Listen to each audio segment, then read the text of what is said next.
Oh, I got so interested in speaking with you, I forgot to start the recording. My name is Frank Allen. This is the Targeted Massachusetts Eastern Conference, and I will be your host for the evening. And I hope we have a great call. We certainly have a good audience so far. Good evening, Chris. Good evening, Doug. Good evening, Fire Within. And good evening. Hello, Frank Allen. Hello, Doug. I see you on the screen. So go ahead, Matt. Oh, what was I saying? I'm sorry I interrupted you. I just No, you're fine. You're fine.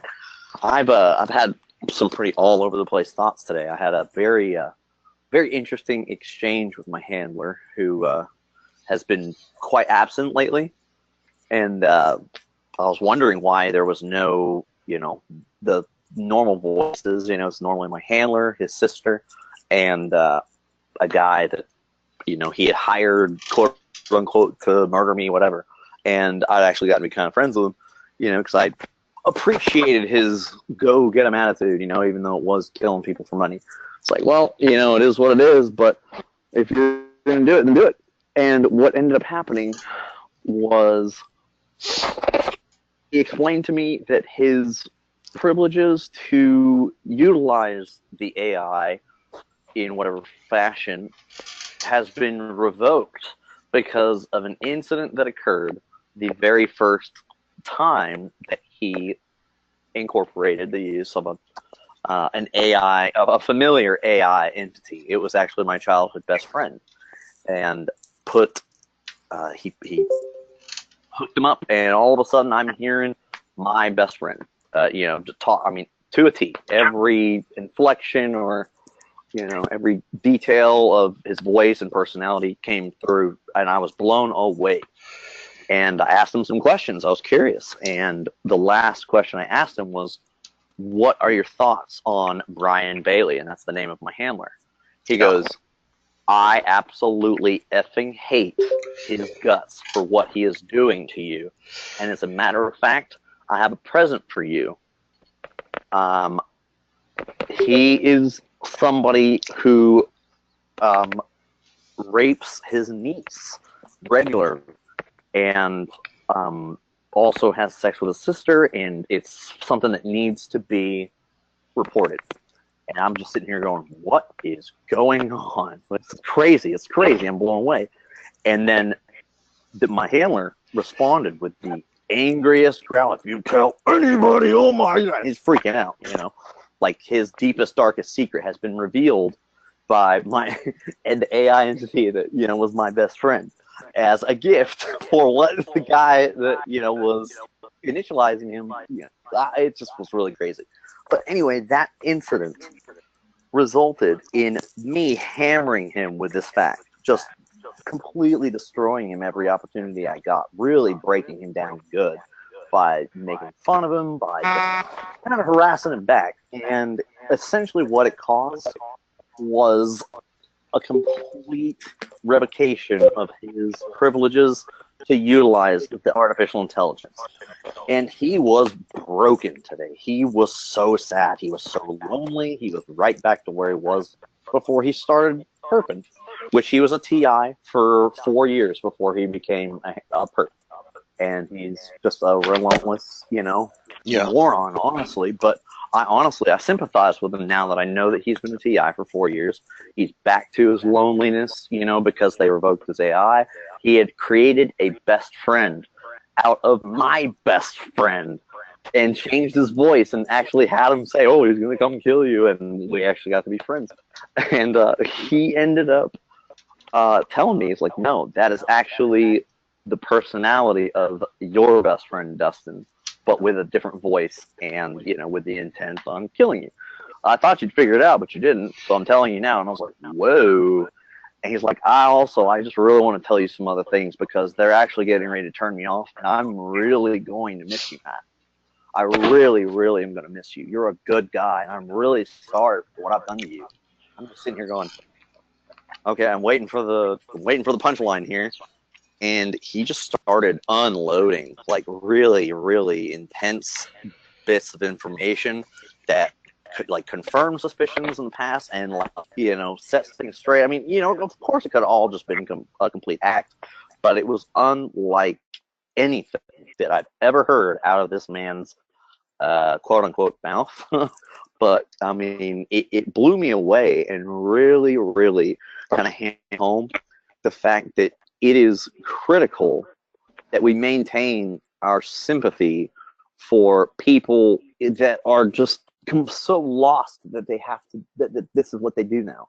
They have to torture others. To show your handler sympathy in even the smallest fashion is not only gonna really screw with their head a little bit, but it's gonna make you feel better. It really does. And you know, it's so easy to hate torturing you. It's very difficult to love that person and recognize that there's a likelihood, a very strong likelihood, that they were once quite like you, targeted and offered an opportunity after they were stripped of every relationship that they held dear.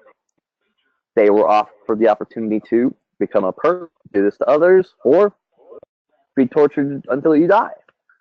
What would you choose? You know, honestly, I mean, I can't say I wouldn't choose the perp thing, but I think I'd try to go double agent or something. I don't know. I've tried to consider every possibility, and it's just, I'm just truly fascinated, and I will never deny someone the opportunity for redemption, you know, in a way that is selfless. You know, he was risking a lot. He told me very, very intense things, confirmed some suspicions that I had, some connections that I thought I had made that really drew some flabbergasted responses, completely panicked. He just figured out exactly who's in charge of all of this, and he's just sitting there like he doesn't even know he did it. I'm going, okay, I'm not sure what to believe here. I'm just going to put a pin in this.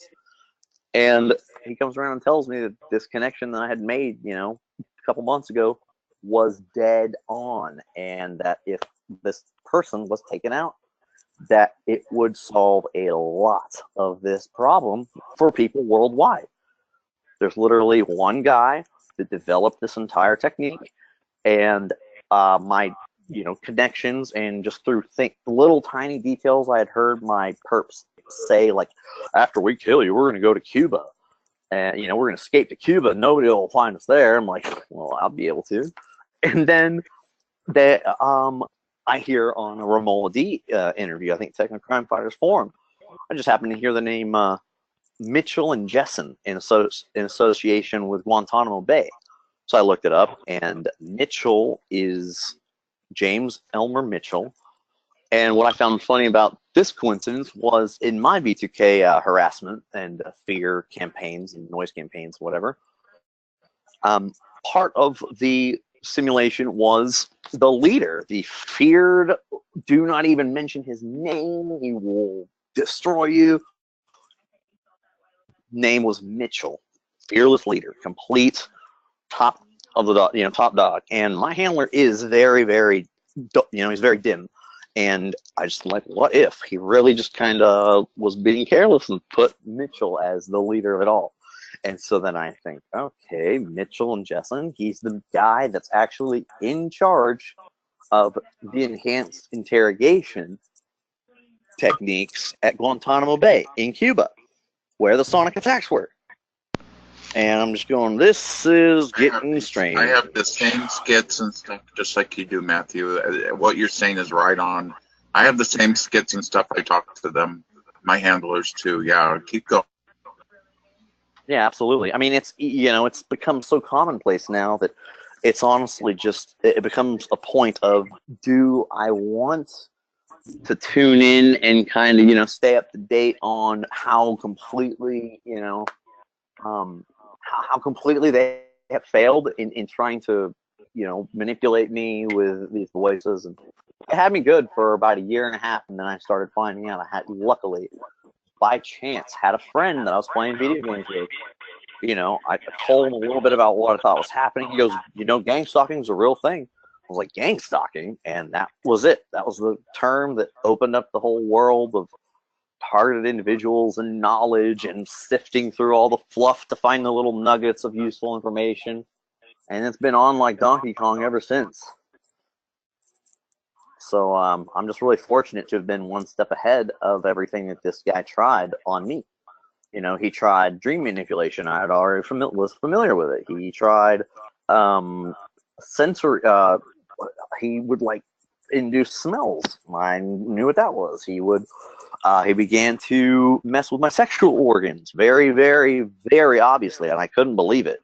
It was very horrifying, but you know, just a little bit by bit. And then today he tells me, he goes, you were getting ready to be passed off to a new handler, and that's the guy that called you asking about the chip in your head, trying to pretend he was a TI, whatever. And I just I said, have the same exact stuff. Really? I'm sorry. Yeah, the No, same you're fine. exact what. Everything you're telling me is exactly what I go through. Go ahead. I'm sorry. Oh no, absolutely. Like I imagine the situations, you know, while details vary here and there, the overall, like the goal, the implementation, the maintenance, the updating, the relentless, you know, attempts at raising the cortisol levels, you know, at raising the adrenaline levels, basically, you know, getting those evoked potentials through the roof so that the integrity of the remote or the neural network, you know, increases and becomes, you know, more worthwhile, a more effective B2K, you know, perp sentry, so to speak. They tell me that my neural network is out there like making people kill themselves every day, and it's awful. It's an awful thought, you know. Oh, but don't believe it. You know, that's what That's I all try not rhetoric, to too. like, but you know, I mean, the possibility, like the fact that this is what they do. I don't believe that. Yeah. Well, I don't like. I don't necessarily agree that that's, you know, what's happening in my case, but the possibility of that being a very, very real market. You know, I mean, buying neural networks. You know, this one has this many stars on Yelp or whatever. You know, recruit this. You know, this person's neural network to, you know, stand in for you to keep the torture going nonstop while you get sleep and enjoy time with your friends and whatever. I mean, it's ridiculous because, you know, if the AI is, if the neural network is failing or is, you know, damaged, or they're not a very bright person, there is a lot of room for very critical errors. And that's what I live for with this guy. He is very dim, but he's very, very eager. And he makes a lot of mistakes when he gets angry. Okay. Do you think that's something that is possible? Because I know that they have, 100%. you know, a couple of hard drives or terabyte after terabyte full of information, but the odds that. Hold on a second. I got a call I have to take. Certainly. Hi, Neil. You are right on the money there, Matthew. I started having the telepathy around 2002, and they pretended to be my friends.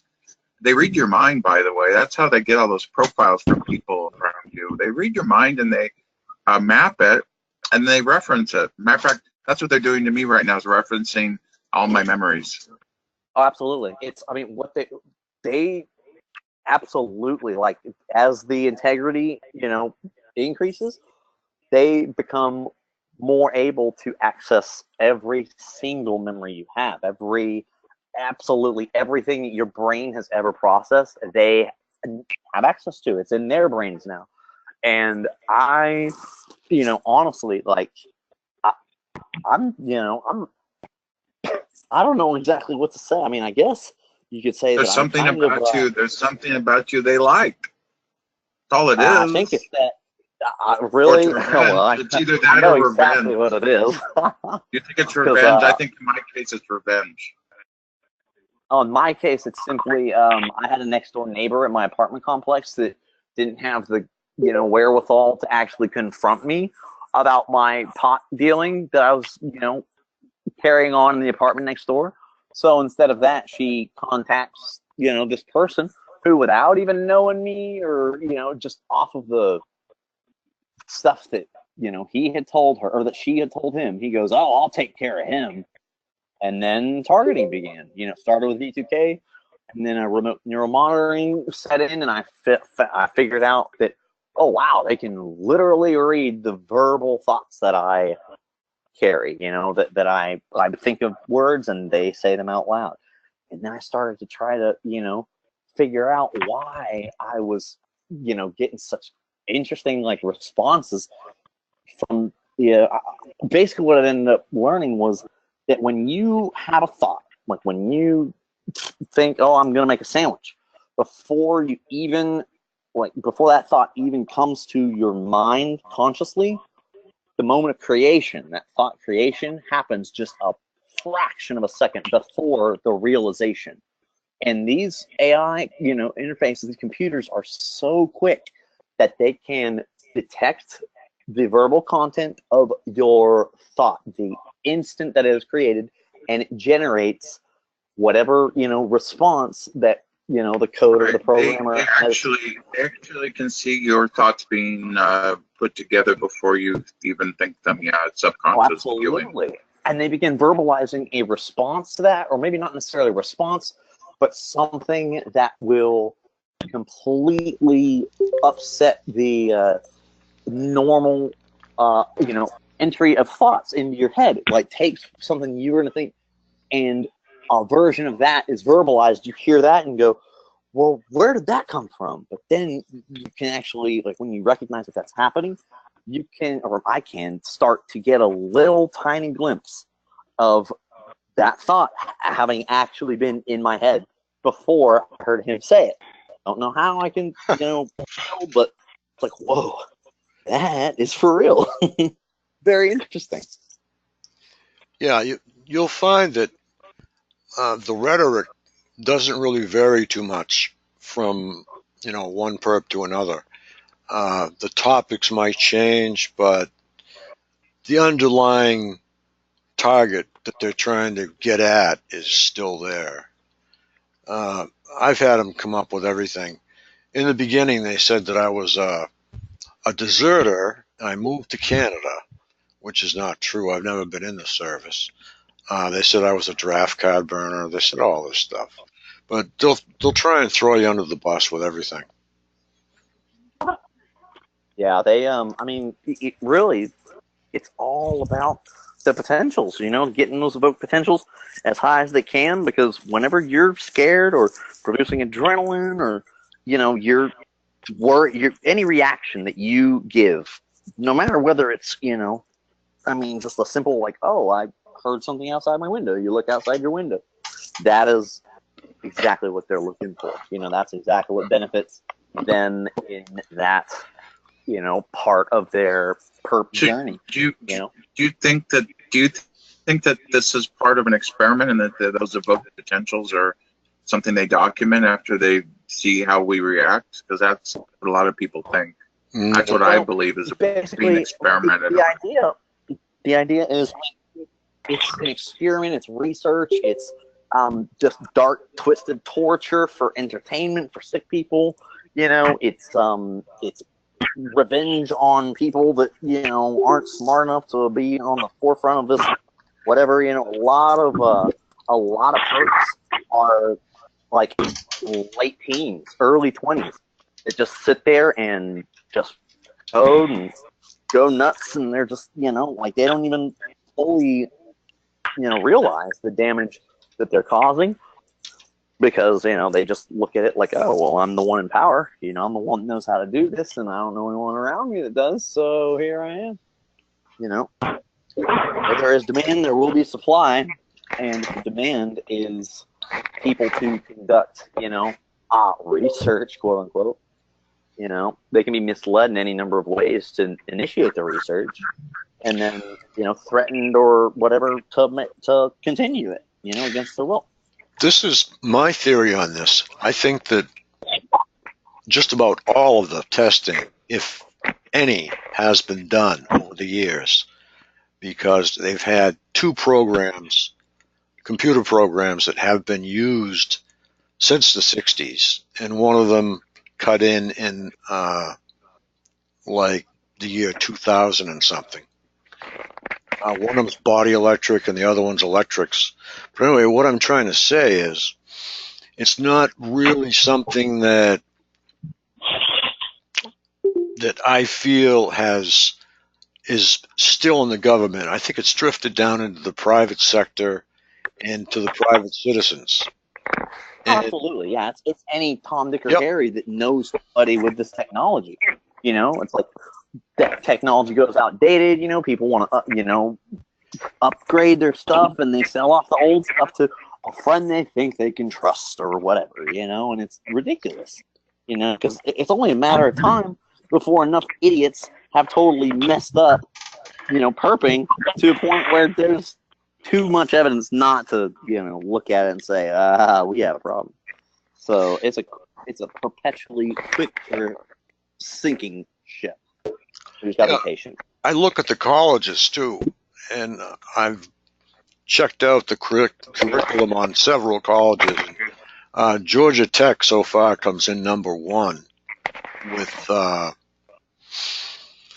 their curriculum on actually what's happening to us. I mean, it was supposed to be taught to them because they were going into the Army. That was their goal. And so they were getting the skinny on it. Got some serious background noise here. Oh, hang on. Let me see if this is it. I'll tell you what I'll do. I'll mute everybody, I and just turned off my fan. That whole. then you can unmute yourself. I think Matt has another announcement he wants to make too. Sure. Sounds good. Yeah, actually, decided that I believe I already told Frank Allen this, but everyone else, if you are interested in attending the Unity and Hope Conference this year, it's going to be in Tulsa, Oklahoma, and I'm aiming for October, possibly during fall break. Maybe we can find a decent venue to carry on in, and I just wanted to invite everybody to put on your calendar. We won't have a date or an exact venue yet. The planning has just started. I just found out I was going to be taking on the operation as Allison kind of tries to hunker down and recover from some pretty ruthless attacks and threats. Yeah. Oh, she calmed down from what? She just had some targeting symptom flare-ups and some pretty direct threats that she was going to be killed as a martyr. Oh. And what's weird is actually my handlers were telling me that too, as they were saying that I was going to very quickly be entering level 3 targeting, which I guess I need to refamiliarize. But they've already kind of touched on all of the different the different ways of manipulating it. Allison's still going to help out in the background, but she's Absolutely. not. That's like fronting it. Like she's going to assist. So it'll still. I'm gonna rely on her heavily for. I haven't spoken with her for a few days, but I'm sure she'll get in touch. Yeah, she's been in contact with me. Yeah, if you don't mention her last name on here, it would be appreciated. I'm sure you know what it is, but that probably already clicked in.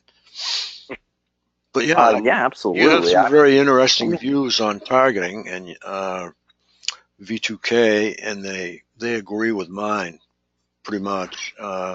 They go by skits, plays, whatever they can do, and then when they run out totally, they just start again.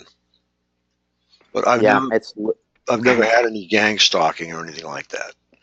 Me neither. No physical gang stalking, although they have warned me that it's about to begin and that it will be very aggressive. It's just kind of a combination of entering level 3 and starting to head up this conference. They're like, you're guaranteeing yourself a very horrible death. You do understand this? Like, That's the rhetoric. See, what they do is commonly, all down through the ages, that's the biggest threat that you can make to a man. Okay, and once you've gotten over the fact that is BS, It's just getting used to the stuff and letting it roll off, which is what I've done. Absolutely. And Yeah, 100%. yep, I've been through it. My car was towed to a hospital last year. They got me in basically in a rest area, not a rest area, but a service area. So there was gasoline and food and stuff like that. But my air conditioner wasn't working. It was like 95 out. So they took advantage of that. And my car and myself got towed to the hospital. So, but it was really I have. I'm glad you guys are talking, by the way, about the V2K and telepathy, because a lot of people talk about what we discuss with our handlers and what we hear and the subject matter, I could go on which is on possible. about the yeah. You can. You're doing well there, Matthew.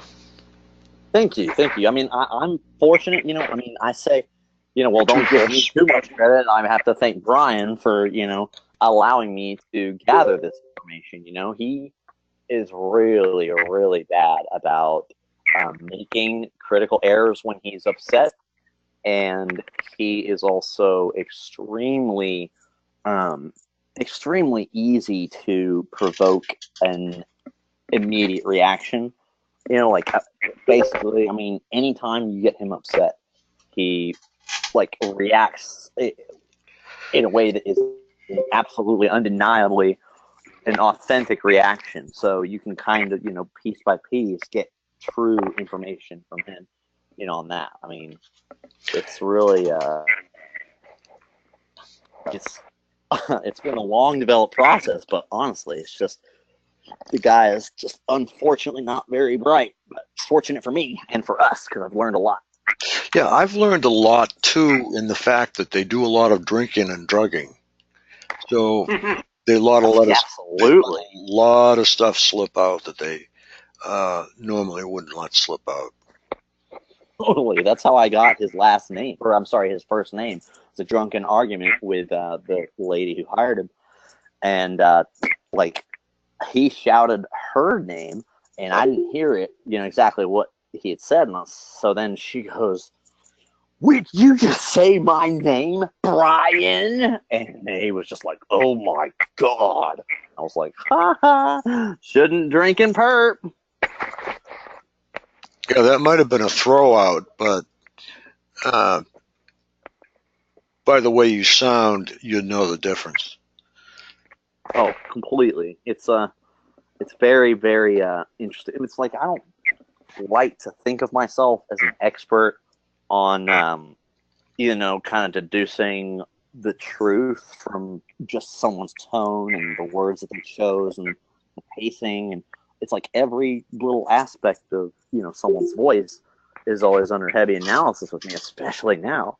And when you got somebody who is as mindlessly gung ho and unsupervised, ignorant, and, you know, completely dead set on torturing me, damn the consequences to his, you know, perp organization, I take that as a very, very solid advantage to gain some really pertinent information. You know, I don't block perps on Facebook. I don't, you know, avoid perps. I honestly like this stuff that they have to say. If it's not just name calling and all caps, you know, go see a doctor or psychiatrist, then, you know, if they're trying to give you some sort of tip or information, it's like I try to keep, you know, friends close and enemies closer in this situation, especially lately, you know, because I mean, some of them, they really are just TIs that had completely lost everything. They were about to kill themselves, and then were offered the chance to, you know, take back what was taken from them, or they could continue being tortured until they die. And well, it's a pretty simple choice for most, you know, lonely, tortured souls. But you know, those people definitely run a risk to the integrity of, you know, the operation being a secret, and it gets more it gets more popular every day. People can't keep their mouths shut about this kind of stuff. They start doing it, and they just want to tell all those things.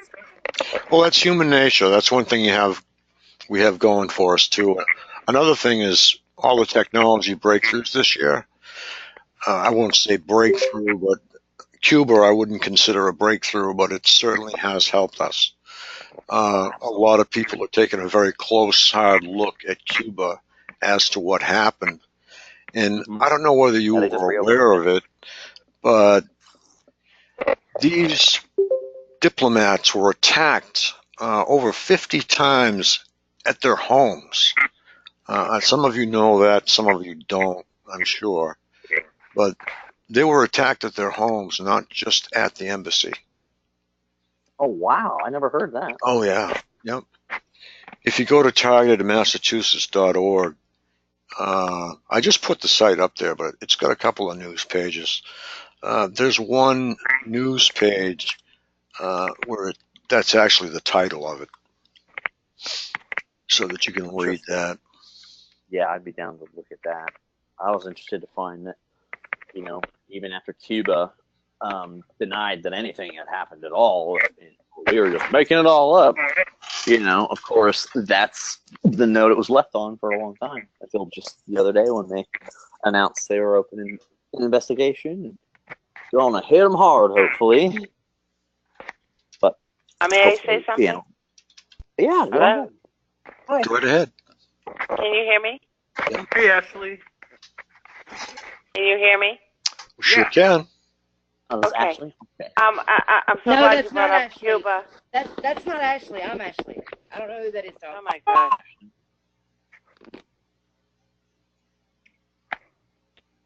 Okay. Well, speak up. Just call yourself something else. I don't know. Yeah, I'm sorry. I will try not to say names on here. I am not familiar with proper PIA conference call etiquette. Okay, would that woman like to speak? Hello? Okay. Yeah, go right ahead. Yes. On Cuba, I'd like to add, they were all of these U.S. Diplomats were brought to Miami, and they were all tested in a Miami hospital, and most of them had brain damage. Right. You're exactly right. And that was, if you can actually go back to Hannah Perry, she's a UK journalist, and she works for the Daily Mail. And she was really great. She really was on this whole thing, and it seems to be they now have maybe a gag order on this Yes, Cuba thing. But what she was able to reveal was all of those people had some form of brain damage. That's so important. Yeah, I think it's safe to consider that a group of cicadas, which are actually insects, are not going to cause that kind of damage. Ashley, you know what's you know what else is kind of the latest news on that, Frank? Yeah, go right ahead. I seen it in another article that was around, but I read it again today in an article Vice wrote about it. Recently, it's and they basically said, the white matter of the brain was affected. That's like, what caused the brain damage in some people. And they're basically ruling out sonic weapons because they're saying that sonic weapons do not affect white matter in the brain. And for those of you that don't know what white matter is, they described it as, the matter in your brain that allows different parts of your brain to communicate with each other. So that's how bad the brain damage is, and they're saying it's not that, but I know differently. I'm pretty sure that's what it is, and they're just trying to bury it. Yeah, if you hit somebody hard enough with a sonic weapon, you can kill them. They've proven that with this new kinetic weapon. I'm not sure whether it was Afghanistan they used it, but it took out everyone inside the mountain. Everywhere they used that thing. and I'm not sure exactly what it's comprised of.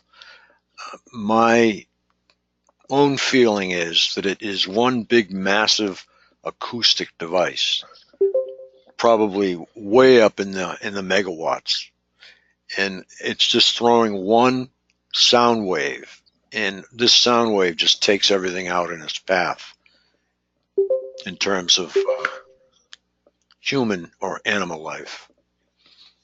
But I got a question, Frank. sure. Are you sure that the kinetic, I know you call it kinetic weapons, but I looked up what a kinetic weapon is and what's out there, and I mean I found that there was these you can say these telephone size poles, telephone pole size objects, even looking like telephone poles out in space on a satellite, and they just drop them from space and the velocity causes the impact.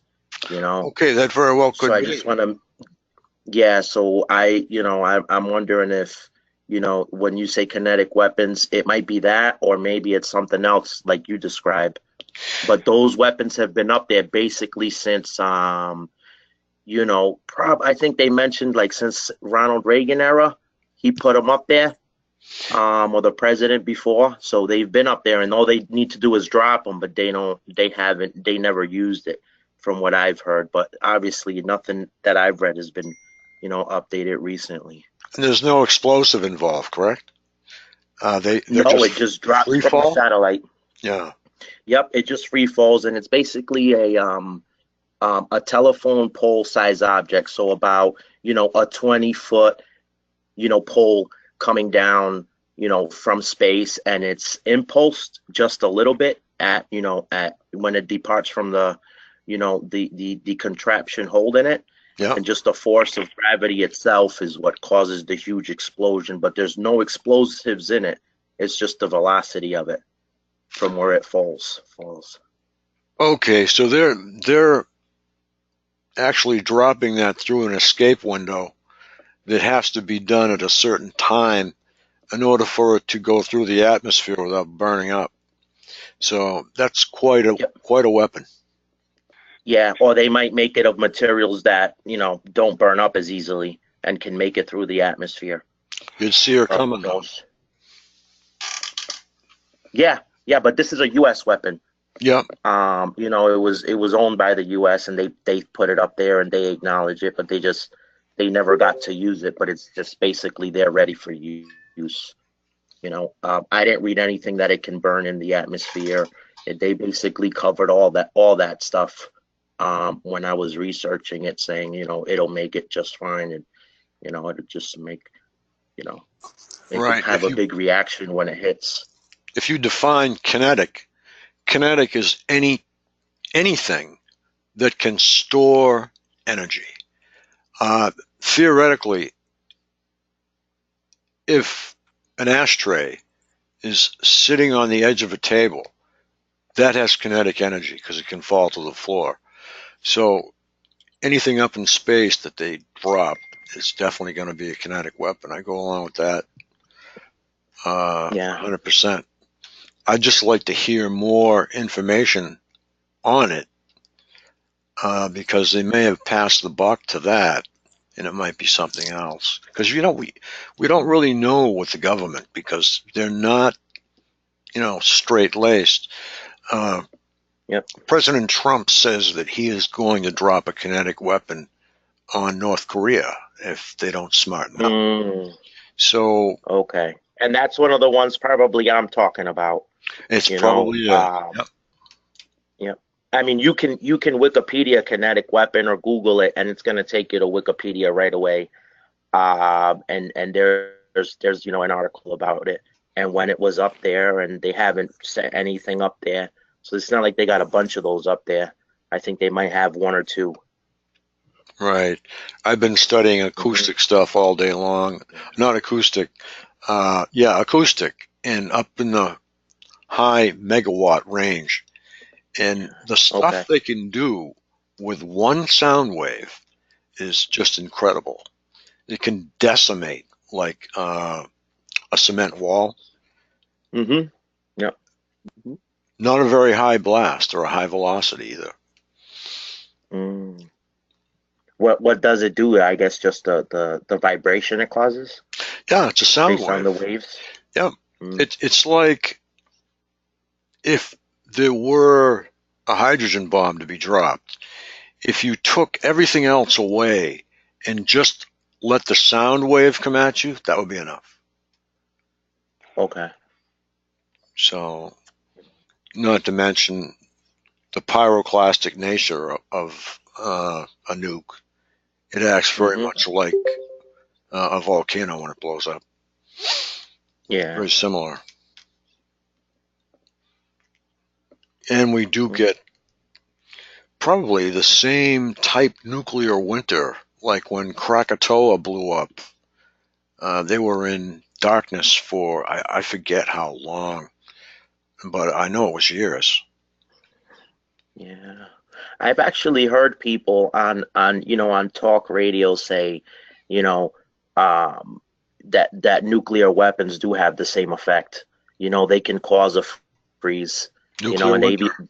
and yeah, and they've even mentioned, that's what could happen is we'll go into a controlled nuclear freeze because they're basically saying they'll have a nuclear war, and Yeah, that's what'll so happen after the fact.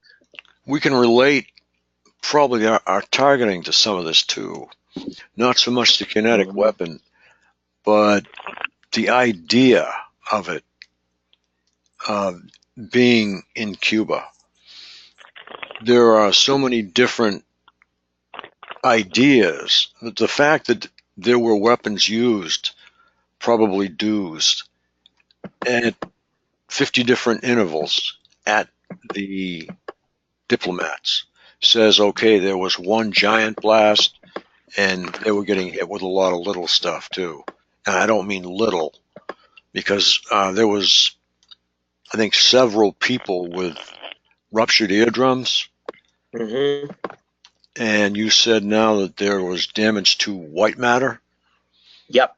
That's what they said happened to everyone with brain damage. That was a consistent thing that anyone with brain damage had was the white matter was affected. Yeah, Hmm. that's, I believe that's actually the vehicle or the route that everything has to travel. Oh Because yeah, I brain definitely agree cells, with you there. Yeah. if the brain cells didn't have the white matter, they'd just be sort of like sitting in the bottom of your head somewhere without the white matter. Hmm. Yep.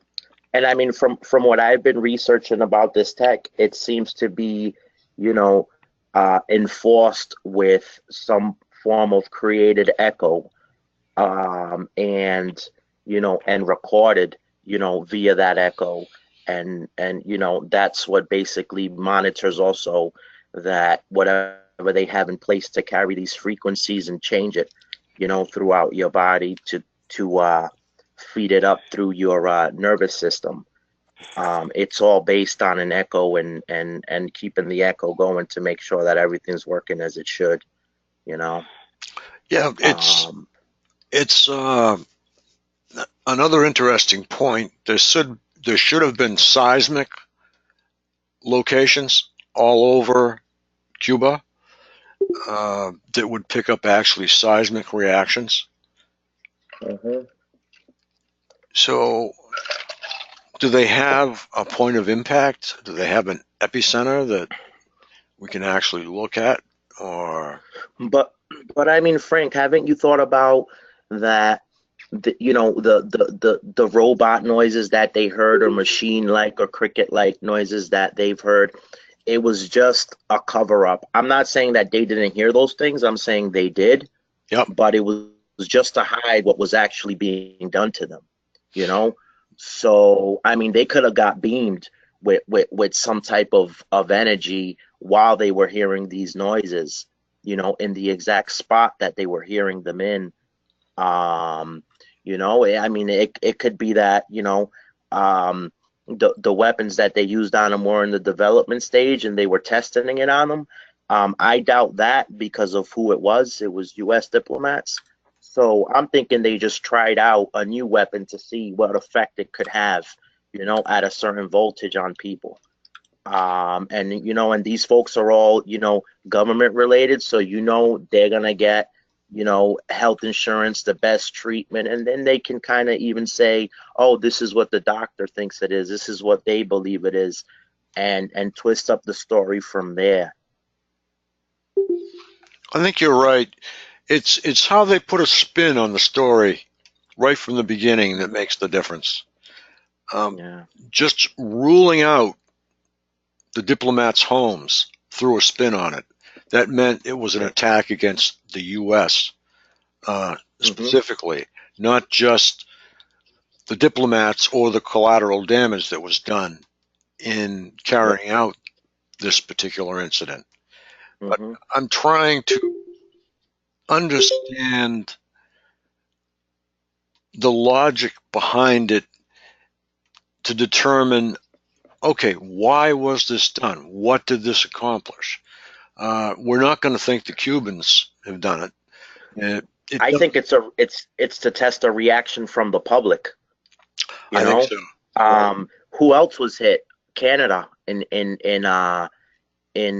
Cuba, and I didn't. You mentioned that American diplomats were hit in their homes. I told you that I assumed it because I read that the Canadian diplomats were hit in their homes. They didn't say U.S., but they said the Canadian diplomats were hit in their homes. And imagine you're a U.S. Diplomat working at the embassy in Cuba. Who are you going to talk to? You're going to go talk to Canada, who helped you seal the deal so you can be there once again. Right. So that's why they were tagged. And I mean, that follows the same step that our targeting that we all face, seems to follow. And I mean, I'm not saying necessarily, but our perps always make us think that if someone helps you, I'm going to target them. I mean, if I talk to someone in the street, 2 hours later, they're telling me what that they're harassing that person just because I talked to them. And I mean, I don't believe that. It sounds pretty ridiculous. They do it just to scare me, but I think that's what this is. This, the whole Cuba thing, I believe that they were attacked. I just think it's just a whole, let's test what, people think, what's going to happen when we actually say an American was hit with these weapons. What's Congress going to do? What's the medical field going to do? What are the people going to do? And that's why I think they switch up the story so much, so fast, to see what happens on social media. Aren't they in Pennsylvania or Mississippi University? I believe it's Pennsylvania. And they are undergoing in supposedly intense study as to forensics in terms of what direction actually came at each individual. And they've done the same thing at the embassy to try and determine which way everyone was facing at the time. And they're correlating that with the information coming from the diplomats themselves through their own forensics to try and determine which direction they were actually hit from, if there was in fact a direction. But I looked up, I didn't mean to change the subject on you either, but you've really hit on a good point, and I'm glad you brought that up. So kinetics are no more, actually they're a very high tailored weapon, since they use no explosives at all and carry this kind of damage. But they could be used up in space off of a railgun. It's something that I just thought of. Railguns are now used on, or being tested on, our own destroyers. And it's actually a series, to simplify, a series of magnets and a projectile that does not have any gunpowder behind it. And it can shoot something the size of a Volkswagen from miles and miles and miles, 100 miles, without using anything but electricity. So Mr. Reagan and his Star Wars, they might have a railgun mounted up there. So if they could shoot something down through the atmosphere at that speed, that could explain the kinetic effect, because we get meteorites and meteors all the time without having that devastating effect. So Mr. It depends Reagan, on people. I Well- mean, like the gentleman was saying in Cuba, it could be just to see the public's reaction. And I understand what you're saying, Frank, especially about Pennsylvania and Missouri, the universities. I was in a neurologist's office for the third time in a row just recently. I couldn't take it. My head was ready to explode. I threw my stuff in my car and took off. And I came back and I was referred to this neurologist who started injecting me my head with neuroblockers.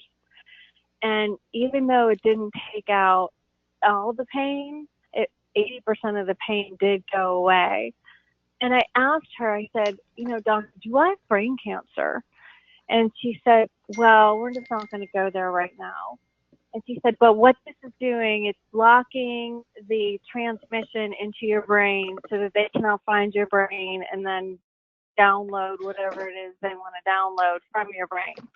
Second time I saw her, I said, so this study is real. They're doing a study right here under our noses at these two universities, and it's very real. And she said, yes, it's real. And I said, well, you see patients like me, how are they doing? She said, the majority of them are hospitalized. And the last time I asked her, because I didn't think before to ask her, I said, are they in a mental hospital? Or are they in just a regular, facility, regular hospital? She said, most of them are hospitalized in a regular hospital. They're not doing very well at all. So this is a real ongoing remote brain study. yes, I think they are adding things to it. I think they've gone beyond remote neural monitoring. I think a gentleman said that they were 800 or 600 to 800 years ahead of us. Well, that's kind of a stretch, but it might not be. But I'm going to say that the U.S. government is 40 to 80 years ahead of the general public.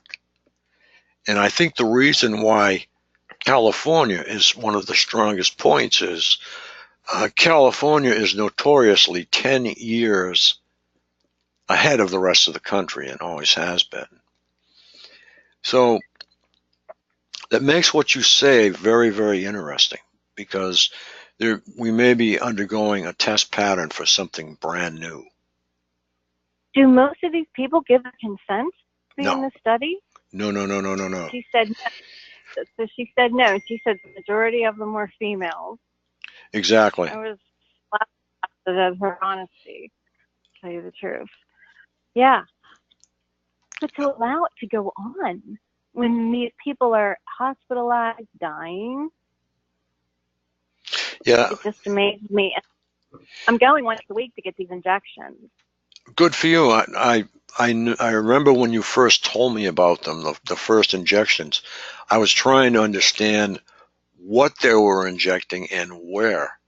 I know you said they were basically, if you look at your head, I think they were injecting you in the back of your head and in the sides near your temples, if I recall. Yeah. I have never heard of that procedure. And if this procedure is in fact helping you, that should be spread around along with this doc's name. And that there's no pressure on any of this, believe me. This is your own decision to make. But Yeah. I'm not claiming to know everything about it for sure, but this sounds like something brand new I've never heard of. Neural blockers, yeah, you hear of beta blockers Right. and whatnot, but this is something totally new. Through the skull. Yeah. Through the skull. Yeah. It appears to be helping you. Oh, it does. It helps. Like when I read or when I sit at night, especially, I get this the ears ringing really loud, the bee stinging, the microwave in the head thing. And I've tried everything, the copper pot, everything. And it just got worse and worse and worse. And I did get an MRI too about 2 years ago, and I do have the white matter, gray matter accumulating on the left side of my brain. And I told her that. And I said, you know, I would. And she said, well, what other symptoms do you have? And I didn't look symptoms up to say, oh, okay, I have brain cancer. But I do have numbing of my limbs, and my eyes are very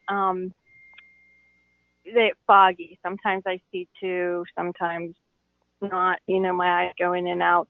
And those are some symptoms too. I mean, I really do need to get another MRI. And I said to her, doctor, you know, how the studies that and all the doctors that I've seen here in this area, if I did have brain cancer, would they tell me?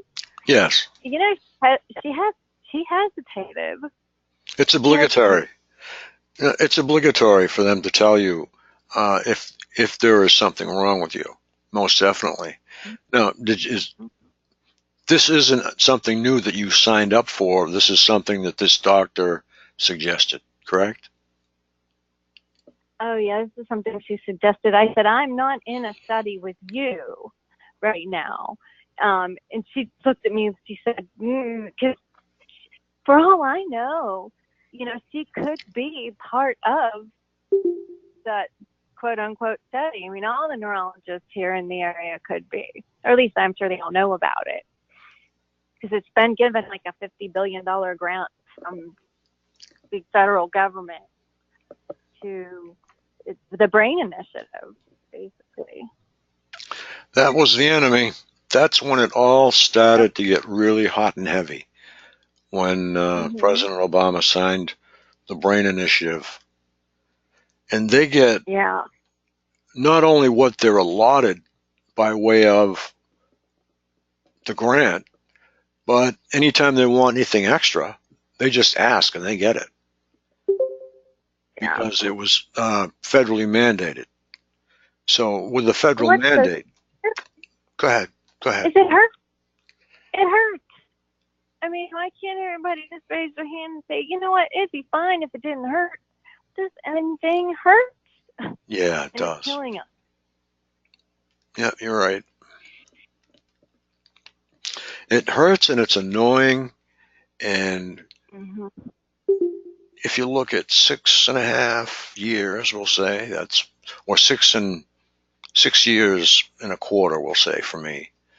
That's long enough, and I think everybody's getting fed up with it, and they're messing with the wrong generation. I think definitely messing with the wrong generation. Can she repeat how the doctor? How is it administered to her head? Did the doctor tell her how they're doing it? Oh yes, yes, I'm sure. Would you care to repeat the procedure to Susan? Well, I had to turn my back and grasp the table. I didn't have to bite on any bones or anything, but she basically injected lidocaine and another drug against the bee, buccinirol, something I had never heard of. And she injected this time around above my temple, twice above my temple. And it sounds almost like I have like little chips in there, like crunching, crunch, crunch, crunch. I asked her if I did. She said, well, they're dissipating. That was her answer. They're dissipating. Yeah. I had 4 in the very back of my head, 1 on the crown this time, 2 on the temple, and then she put a bunch on my neck. She put probably 3 or 4 injections around my neck. And she gave me 2 injections, 1 injection in each arm. That sounds like... Go ahead, I'm sorry. I feel foggy afterwards, like right away. It's a real fog, and I still hear the ear ringing. It takes about an hour, maybe 2. I'll go lay down afterwards. I'll get up, and the ear ringing and the buzzing and the burning, it all just subsides. And it's like after 10 years of having that every night and just going berserk crazy, it's great. It's wonderful. I'm very, very I'm happy. sorry. I zoned out as TIs usually do, and why are you getting injections? Huh? Can you run over this real quick again, just the high points, and tell us what this is all about? Because I came in where you were saying you were getting injections. What are you getting injections for? Something about a dog? No, she's getting blockers. You know what a beta blocker is, Bob, right? I'll let her explain if she wants to again. I have very strange, almost crazy-like symptoms. I work in the mornings. If I come in the afternoon to my apartment, my head immediately starts to burn. If I walk outside, I'm okay. If I come back inside my apartment, sit down and start to read a book or watch TV, my head can burn to the point where I feel like it's bubbling on the inside. In addition, it stings. It's like an aura around my head that just won't go away. And the ear ringing increases with the pain.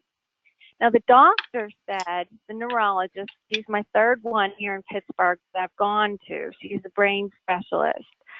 Said that there is transmission trying to get into my head. She's well aware of the Brain Initiative.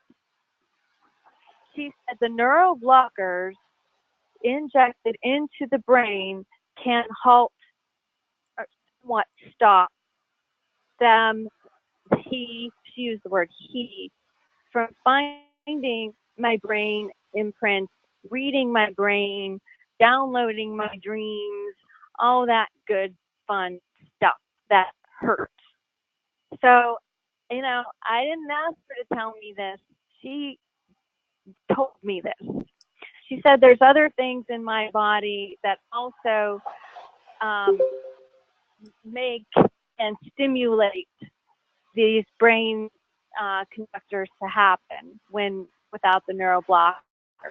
The neuroblockers help a lot.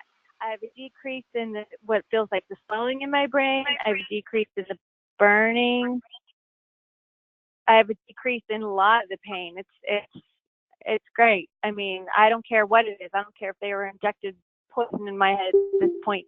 The pain was so horrific that I couldn't handle it anymore.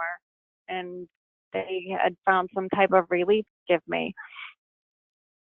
Is this she also was saying that there's people in this study that are hospitalized, not in crazy institutions, but actually bedridden. This study is going on, and is going on here in our own city. I don't like going to the news. Is your first name Cindy? Is your first name Cindy? No. Okay. Do you mind coming up with a fake first name so I can call you something? Fake first name. Priscilla? Oh, okay. Because, if you Google Frank Allen, you'll find a lot of, or some contributions, 5 or 6 items probably to the community. But you'll also find a million other Frank Allens.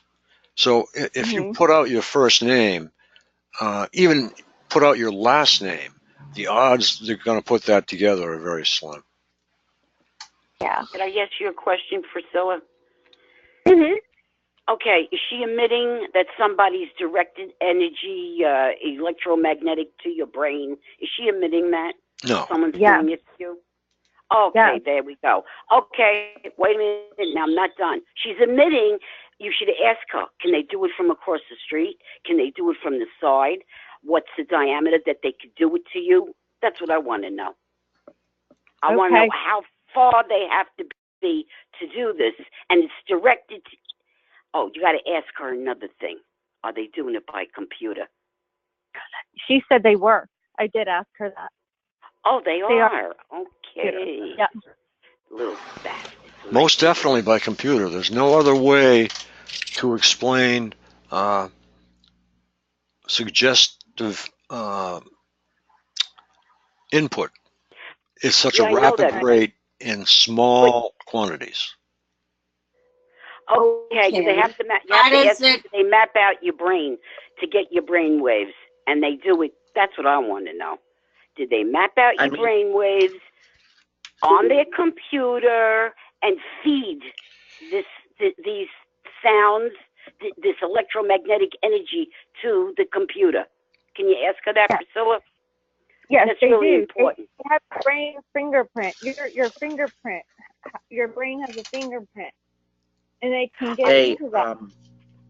Yeah, I've been saying I it want all to say along. something. Now you confirmed what I always believed that they're doing. Go ahead, Angel. Yeah. This what Priscilla said her doctor told her goes into what I've been sort of researching in terms of the technology that, there might be stuff in our body that, would help take it to the brain per se. And I think that's all done through free nerves.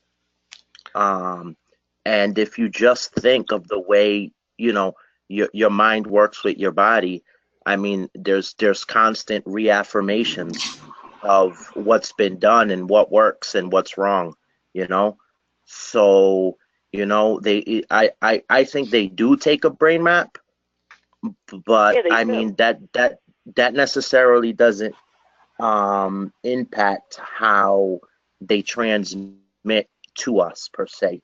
Because I really think they just transmit in something. Sure.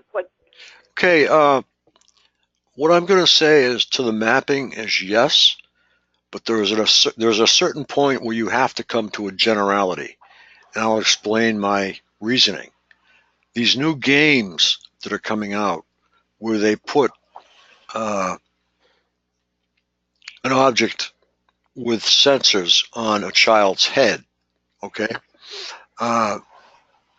This is showing me that there are certain spots of the brain that are already pre-mapped or the same, basically. Now, everybody is going to be different in certain areas, but they have obviously proven that there are certain points that are exactly the same on everyone, or these games would not work, and they would be going back to the stores in droves, correct? Right. The areas are all the same, Frank. The Not in areas of the everybody's brain, they're not. I'm saying of some of the areas Remember, are. it's on one side of some people than the other? Is that what you're saying? If everyone's brain were mapped exactly I didn't the say same, that. I'm talking about the parts that make us talk, memory. exactly. You're agreeing with what I said. That's all the same. We have it all the same spots. Right. This is what I'm trying to say. Okay. So this unit that you actually discovered, Susan or Barb. No, it was Emotive and NeuroSky. Okay, so what I'm saying is the device they put on a child's head, child is times 1,000,000. So this particular device goes on the same spot. It reacts with the same neurons in the same location, we'll say, for motor skills or whatever. But there are some parts of the brain that are going to be exactly the same. That's all I can say. Maybe one child will get reception better than another. Maybe there'll be 10 people out of 100 that won't be able to use it at all. I don't know, but it shows that there are areas in common within the human brain that we all have, and I think that's what they are using. Frank.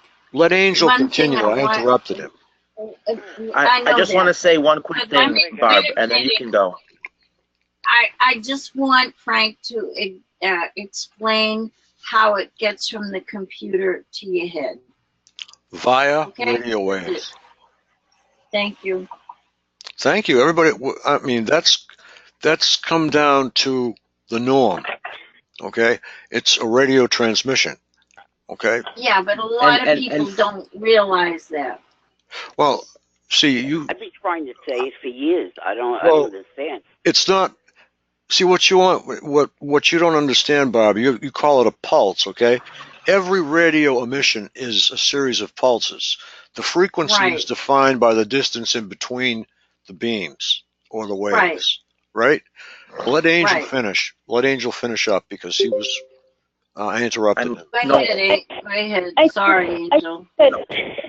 All I wanted to say was, I mean, in terms of the artificial intelligence that's used against us, it's nothing more complicated or complex than just one that's used in video games. I mean, I played video games most of my life, and I'll tell you, when you're playing those versus games like Street Fighter type of thing, right? The longer you play the game that you have it on and you're like in a session, the harder it gets. And the reason that is because the computer, the artificial intelligence per se, is getting used to you using those same techniques to defeat your opponent, and it basically combats against those. So It's this that is like simple. the early chess games that actually learn from your moves. And back Exactly. in the 60s, It's the same exact thing. Definitely. Yep. I mean, in the 60s, they had a computer that was still partially vacuum tubes that pitted the computer against one of the best chess players.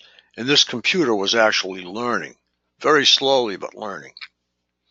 And back then, computers, the fastest one that we knew about, okay, went up in Project Mercury.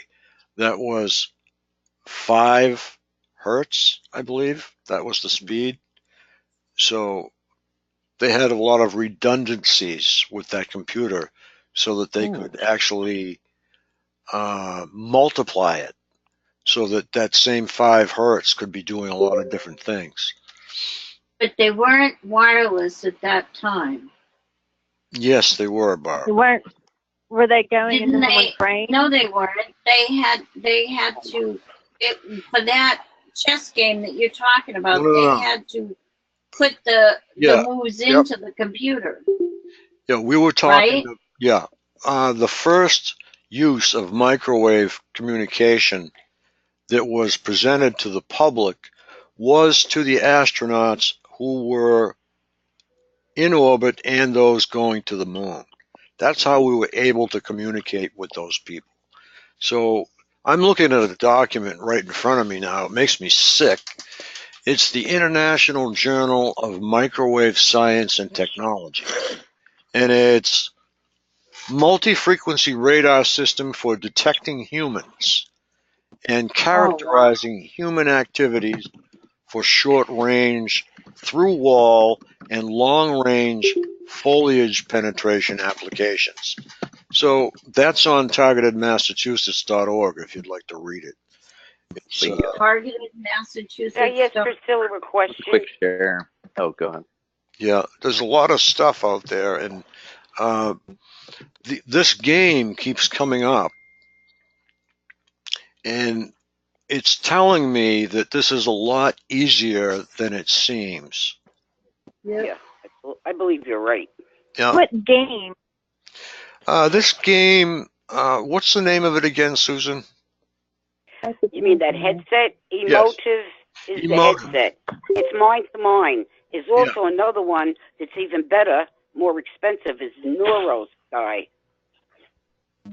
Okay, what I'm going to say is they are so much farther ahead of this game that it's not even a little funny. Because this was first developed for the Air Force, and they were having a lot of trouble with their heads-up display. They were having a lot of trouble with the astronaut actually seeing. In Nam, he flew blind, almost, the fighters. So they were interested in developing a neurotransmission system, and this is the product of it, I believe. You're seeing it. There's also, does Priscilla have any more information of what the doctor tells her? That's. I mean, unless they're told, unless you're told, all right, Priscilla, you are enrolled in this in a study where we are going to analyze your brain. Okay, well, finally, 6 years later, I realized that, okay, here I am. Number one, it's torture. I don't like it because it hurts. It's torture. Causing me to lose my short-term memory. It's really tough when I get up in the morning. Sometimes I don't even know where my things are. I have to walk around and really figure out. I get fevers easy. I sweat. I have all of those symptoms.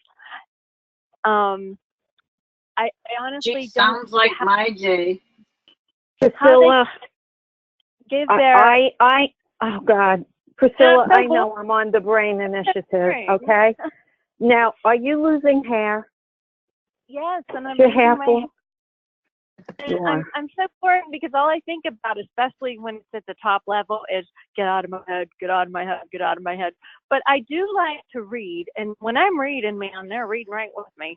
Or when I'm watching Yes, I can't read. I cannot read a book. They That's repeat how I know you're everything I for real. read is being repeated. Yeah. My God, I cannot. You are the first person. Oh my God, this is so incredible for me. If you shake your head, okay? If you shake your head, what do you hear? Oh, I don't hear a thing. Not you. I hear I'm them talking saying, to why are you Priscilla. shaking your head? No, Priscilla, when you shake your head, what do you hear? You're cracking. I can't Only hear my cracking? Okay, I hear like a tuning fork, okay? It's definitely, it's like something's loose and there's a tuning fork in my head if I shake it. And I have never heard anyone say that before. I'm losing my hair. I wake up with anxiety. I wake up in the morning shaking. My heart is pounding. It's like so incredible. I mean, I'm so relating to what you're saying. There was something else that sparked a thought in me. When you said that this doctor told you that it will eventually dissipate, there's something called neurolacing. If you look that up, that's what it does. It eventually, neurolacing, it like forms this lace around your brain, and it eventually will dissipate.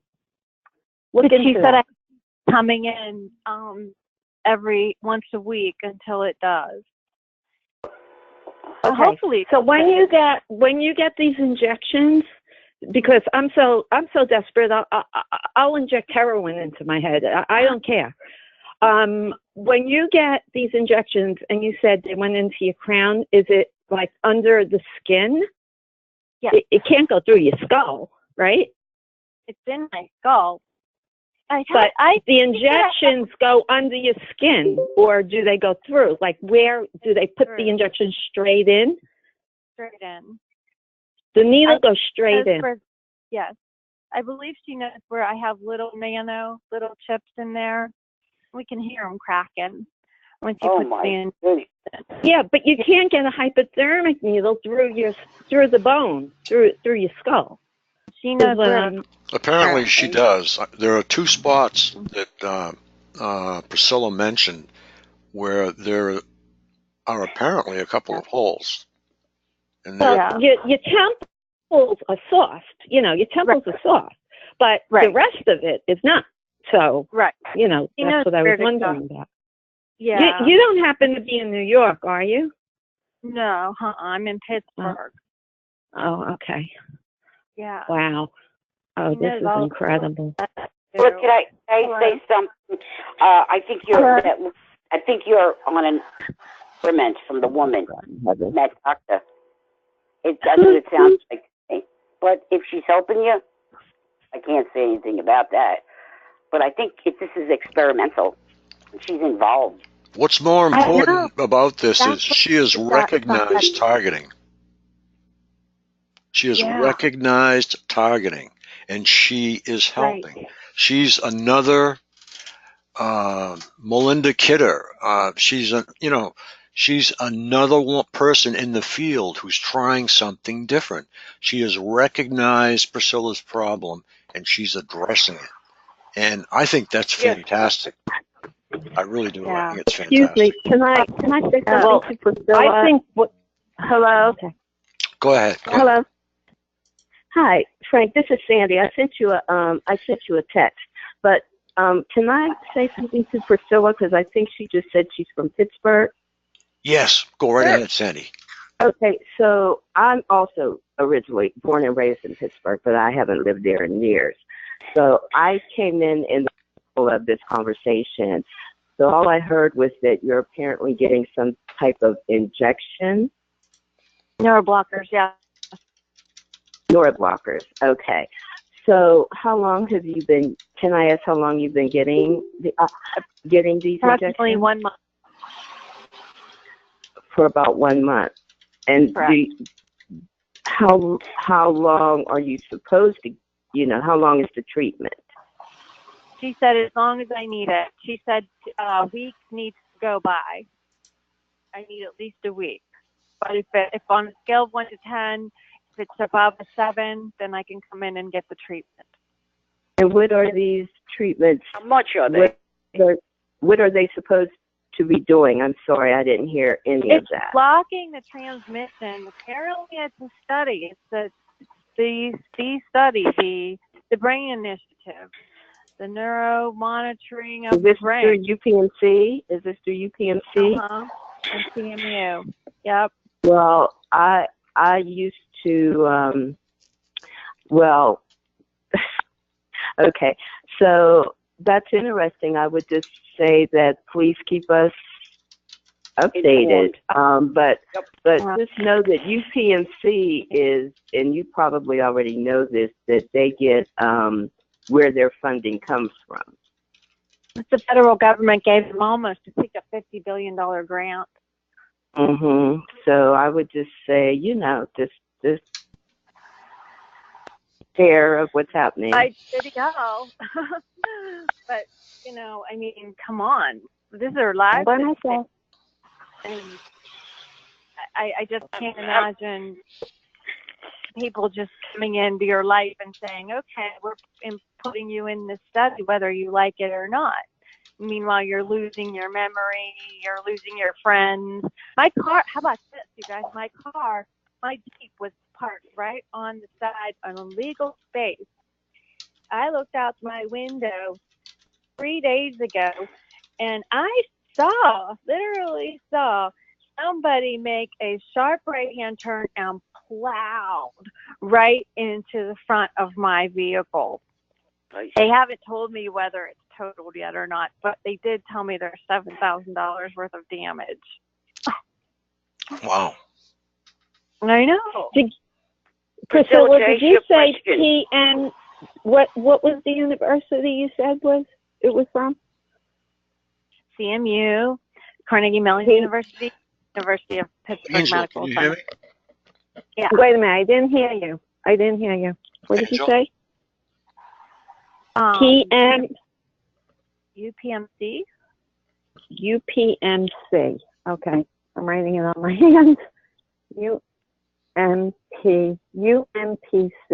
Now, Priscilla, how long have you been talking? Have you thought about going to the university and going into that department and telling them that you did not consent? I snuck into one building where I know that I wasn't supposed to be in, and this was in the summertime. And I asked them, I found my way up to a secretary, and I said, hey, I think I'm enrolled in a study. And I asked her to look me up, and she did, and she said she did not see my name anywhere. Yes, I've thought about going to the head neurologist up at UPMC and asking if I am enrolled. Many times I have done that in the past 210, but then that was the crazy time when they wanted to give me Risperdal and all the other psychotropic medications. So they told me. So can I get this straight? Is it UPMC or is it Carnegie Mellon? Because they're two different institutions. This is a combined trial.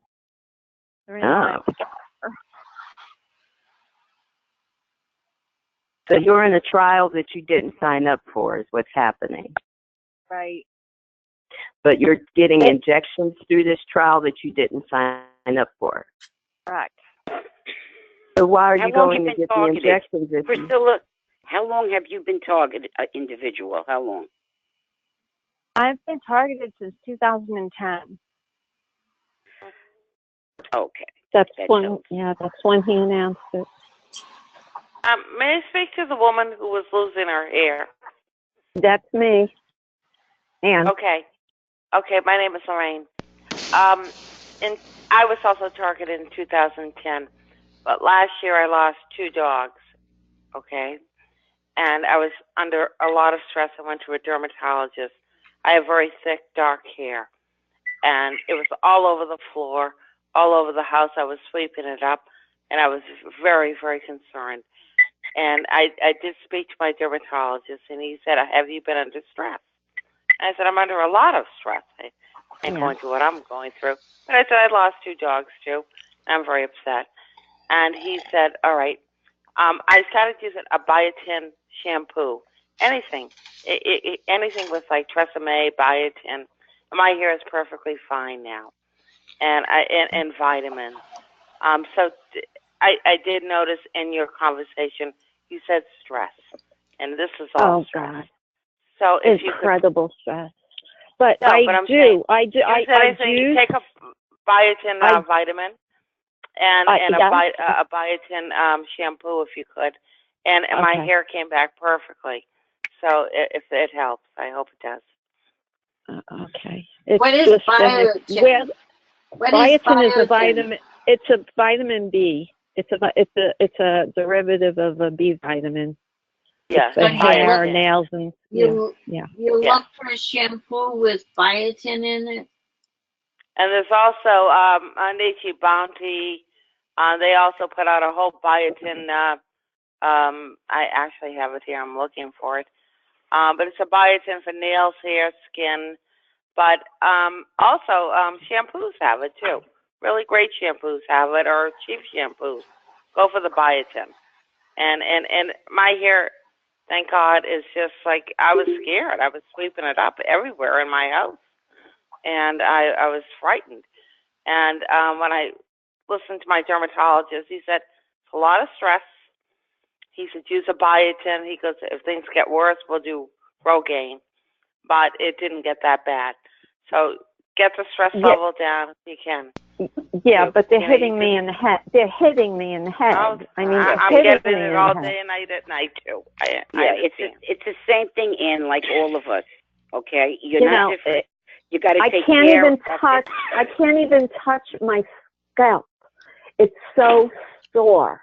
All right. It looks like I'm having chemo treatment. That's what it looks like. Every place I go, I leave globs of hair everywhere. In my car, on the floor, everywhere. No. Well, that's what you got to do, is go to the doctors. We're not doctors here. You got a lot of stress, and you could have a dermatologist in your head, psoriasis, eczema. You got to go to doctors. Period. They told me I was in the Brain Initiative. Well, you still got to go to doctors because you're losing your hair. Doesn't that make sense? No, it makes sense that I'm being hit with microwaves. That's what makes sense. Can we get back to Priscilla? Can we get back to Priscilla now? Because we have somebody that's very important to our talk, and I think we should let her speak. Not that Ann is any less important. It's just that Priscilla has. But we heard this before with her hair. Yeah, we're not doctors, Frank. Yeah, we understand that, but everyone needs an ear. But Priscilla does have new information that may help Ann and the rest of us. Absolutely.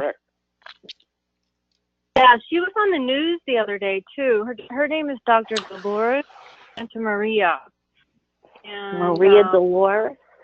Dolores Santamaria. I hope she doesn't mind me giving out her name. But I think she'd help anybody who actually going through this. I mean, I know my head pain was so horrific. I took off in a Jeep and went down south. I couldn't take it. And somehow by the water, I feel better. So I came back about a month later, and started to see her, and she was, and said, let's try this. So she tried these injections, and she said it interrupts the receiver.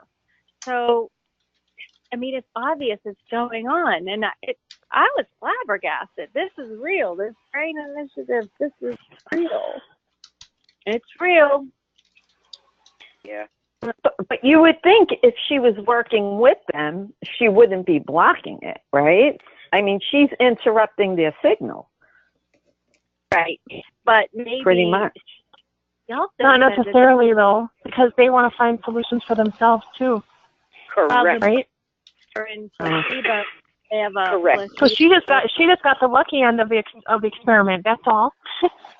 Right now, yeah. Maybe. You're up walking around. You're a participant. You're one of them that's doing okay. You know what I mean? Instead of hospitalized. I just went out of the thing. And the next time I see her, I did say, how do I get out of it? I said, I went out. What do you suggest? She said, I suggest you move. Moving, I don't think is going to help. No. Even though I'm planning to do the same thing. Yeah, sometimes it does. Sometimes. Yep. Could I ask you for a favor, Priscilla, and slowly spell this doctor's name? I just want to do some research. I'm not going to call her. Okay. Could you do that? Dr. Santa Maria. Santo? Santa, S-A-N-T-A, M-A-R-I-A. Oh, Santo Maria. Is she Italian or Spanish? It sounds Spanish to me. Okay. Maybe more of us will be offered the remedy. What's her title? Go ahead, sorry, I didn't mean to interrupt. What's her title? She's a neurologist. S-A-N-T-A-M-A-R-I-A. Wait a minute, spell that again. A-N-T-A-M-A-R-I-A. I think it sounds. What's scary to me is she said, we don't have any symptoms of cancer. And I said, well, I do have a numbing of the limbs, and my eyes are always tired, and they're always going in and out, and I 2 or 3. And she said, well, when's the last time you had a brain MRI? I said 2 years ago, and it showed that I had a steady accumulation of gray matter. She said, well, I guess we can't be too safe or too sorry, so we'll order you another one. I said, Dr. Santa Maria, I said, between us, you guys, I said, if I had brain cancer, do you really think they're going to come out and tell me? She just looked at me, hesitated. I don't want to say she shook her head no, but she certainly didn't shake her head yes.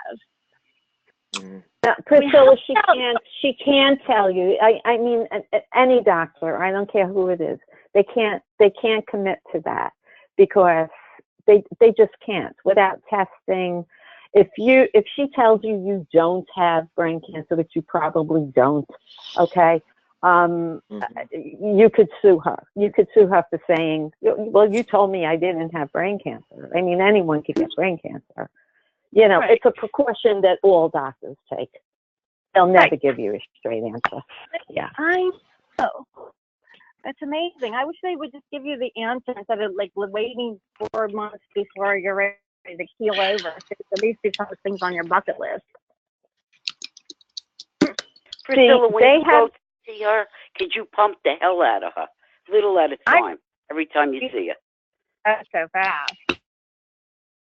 Yeah, like ask her little questions, see if she can slip with some answers that we need. Yeah. That's what we need that desperately. I know.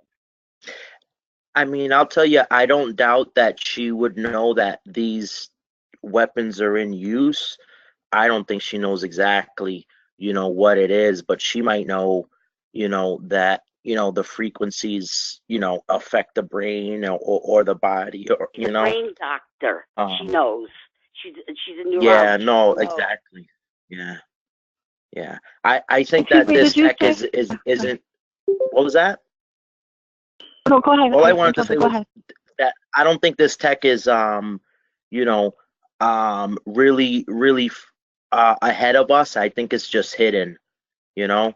So I think certain people, I'm pretty sure neurologists might be aware, and definitely I'm sure that psychologists or psychiatrists are aware, you Is know, she a because it neurosurgeon? goes back. Did she operate on the brain? No, she doesn't, but she has referrals who works with surgeons. But it is a classified. I guess it's classified. Did you say that you were told you were in the Obama Brain Initiative, or who said that? I wasn't told I was. I was told that this is what was happening to me, but I wasn't told that I was actually on a list. Also, You're breaking up. It was hard to understand. You're breaking up. I wasn't told that I was on the list. I wasn't told that my name was on the list. I was told I was a participant. That was what was happening to me. My brain is being studied, and there are other parts of my body that actually stimulate and help that to happen. And I just want to tell you. You broke up on the last sentence. Go ahead. Yeah, there's other parts of the body that are responsible with it. I don't know if you got that, but she said that there's other parts of the body that power or work with the technology that's hitting her brain. Correct. Oh. Is it the heart? You got it, Priscilla. You got to ask her. Is it the heart? Yeah, it could be implants too. It could be an organ. It could be implants. It's an implant. Mm-hmm. You know, it can be implants. It can be the energy within your body, but I'm pretty sure it's implant related. Yep. So they're researching injections that you can take that will block the implant from the inside. That's amazing. Yeah. Right. One advice I want to give you, Priscilla, I'm surprised that they actually told you, it could be your relationship with the doctor, but, if they told you, I'm pretty sure it's because they expected it to intimidate you. So don't let it, if the medication they give you is affecting you in a negative way, don't take them or stop. You don't want a permanent effect to happen into your brain because they talked you into it. It's just a little bit of advice. It makes me angry and it makes me mad.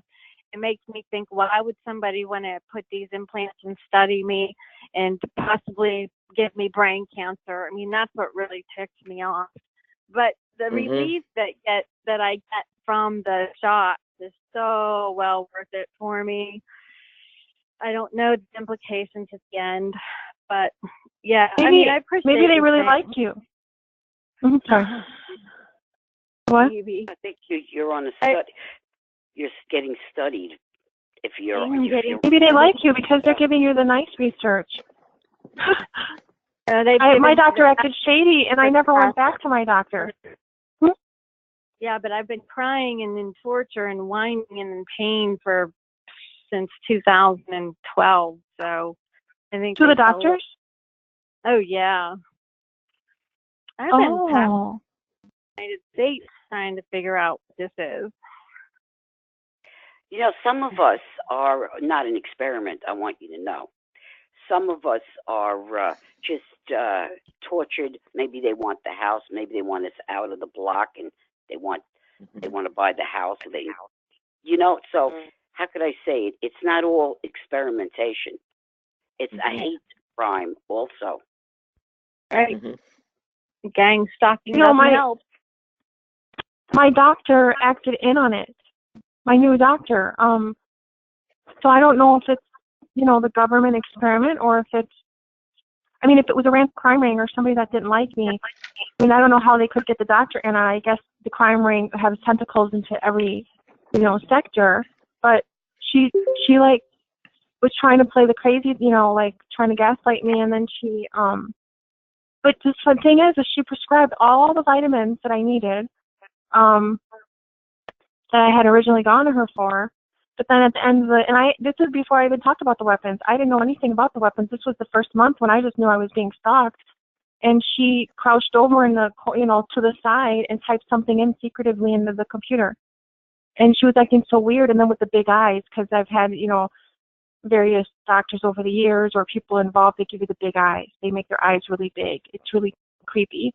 And she did it. So I knew that she had to be involved by the way she made her eyes, like, I don't know, like a warning. Doctors have given me that like a warning or to shut up about something, about radiation. And then my brain doctor who has a whole brain map on me, they seem like they were in on it. So anyways, so I never went back there either. I didn't go back to any of these places. That's why I don't know if I'm part of an experiment, but it sounds like I am.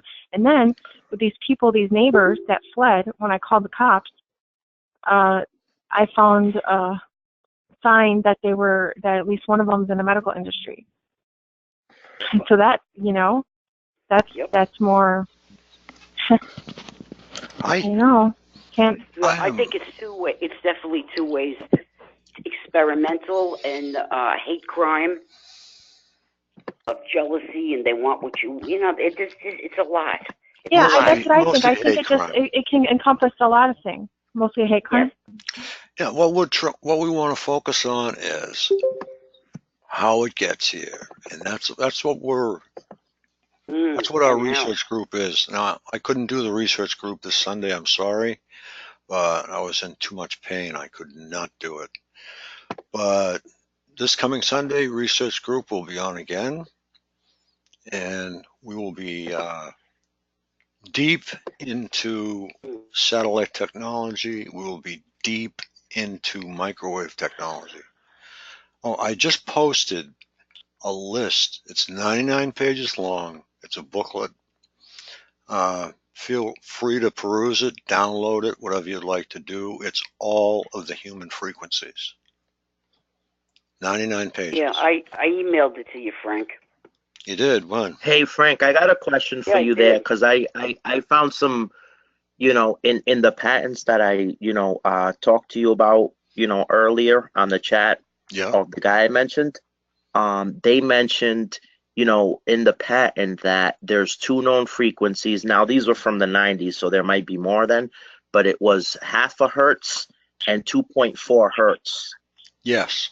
And that they already know what it is, and they can make the body resonate it, based on, with a magnetic blanket of some sort, which is what the patents are about. That particular range it comes under the heading of coma.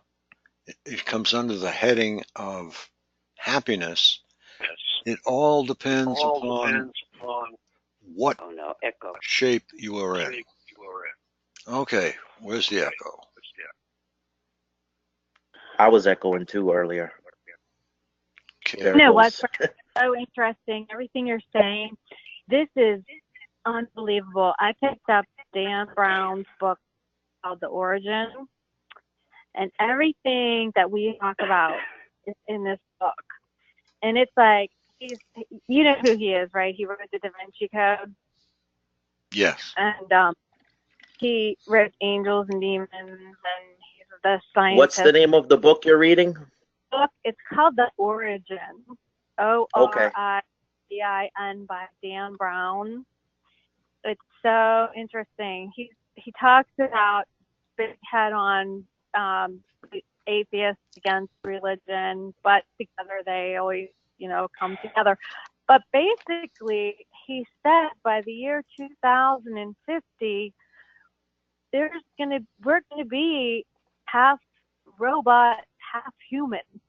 We're going to be half full robot, some humans. We're each going to have something going on inside of our body that's probably, not what God really intended. Okay, this is why we are here. And I will tell you that right now. If that happens, competition will be lost. Love will be lost. Hate will be lost. Which is sometimes not the proper word. And self-ownership too, Frank. Sorry. Exactly. Self-ownership will be lost too. Pride will be lost. Prayer. Prayer Why do will you be want lost. to pray if Everything somebody's will going be to be lost. listening to me That is all the emotional. time? You will be Yeah. an ant in an ant farm. So that's why we have to stop this dead in its tracks. And I will do everything. If I have to crawl with bleeding nails to the White House, I will do it, because I have dedicated my life to this, and it is going to stop. Trust me. One way or another, we have to make There this are people, stop. there are people that have robotics on them. I don't see anything wrong with it. That's different. Especially the vet. Yeah, well, that's like a human with a Central. robotic arm. Limited. And also, That's limited. That's what not. they want to make. That's not what you're talking about. No. That's limited. That's prosthetics. That's good. That's giving an individual a chance to live his life with some quality. Okay, what they are talking about is taking a perfectly normal human being like you or I and making half of their brain robotic and taking And away that's why your humanity. Your humanity. that's why they want to make you think there's something wrong with you. That's exactly correct. They're already trying it. They are already trying it. They want to say there's something wrong with you. You need extra help. You need this. You need that. And I mean, all they're talking you into is giving up control over yourself. And I mean, everything can be hacked nowadays. So why would I put in? You can say a artificial heart per se, right, or lungs, right? I might live longer, right? They'll breathe for me, but at the end of the day, that's I'm a target, so I know they're gonna target me even more. They could probably control my lungs now, right? Because they're artificial, and with 5G coming, all that stuff is just prone to hacks. So I mean, I'm with you, Frank. I'm 100% against it. I'm probably willing to work as hard as you say you are, to fight against it. Because at the end of the day, I mean, I'm not gonna put something or let someone talk themselves into putting in something in their body that can be hacked. Even an RFID chip. All right. They say God himself should be is even more against private. this, okay? And he is the creator. Do you think he wanted this to happen? I don't think so. No. So I'm not saying we're chosen or anything, but we're chosen for this fight. Period. The hardest bone in your body is your skull. We were created that way. It was created not to be penetrated. Yeah. Yeah. And That's our do you know, thought. That's terrible. It's the worst thing to penetrate going somebody. along with that, Patrick Flanagan was talking about lily waves in a video I saw, and he actually said if it wasn't for lily waves, humans would have evolved already, and their ears would block microwaves from going into their minds, but the lily waves stop it from happening. Wow. That was what he said. Along with that, what Patrick Flanagan said, what I will add is electricity, the way we get it today in the form of 60 hertz, was not necessary. Okay, they can use a much higher frequency electricity. Okay, it's more efficient. It's easier on the electric motors. The amperage is lower. I've seen it work.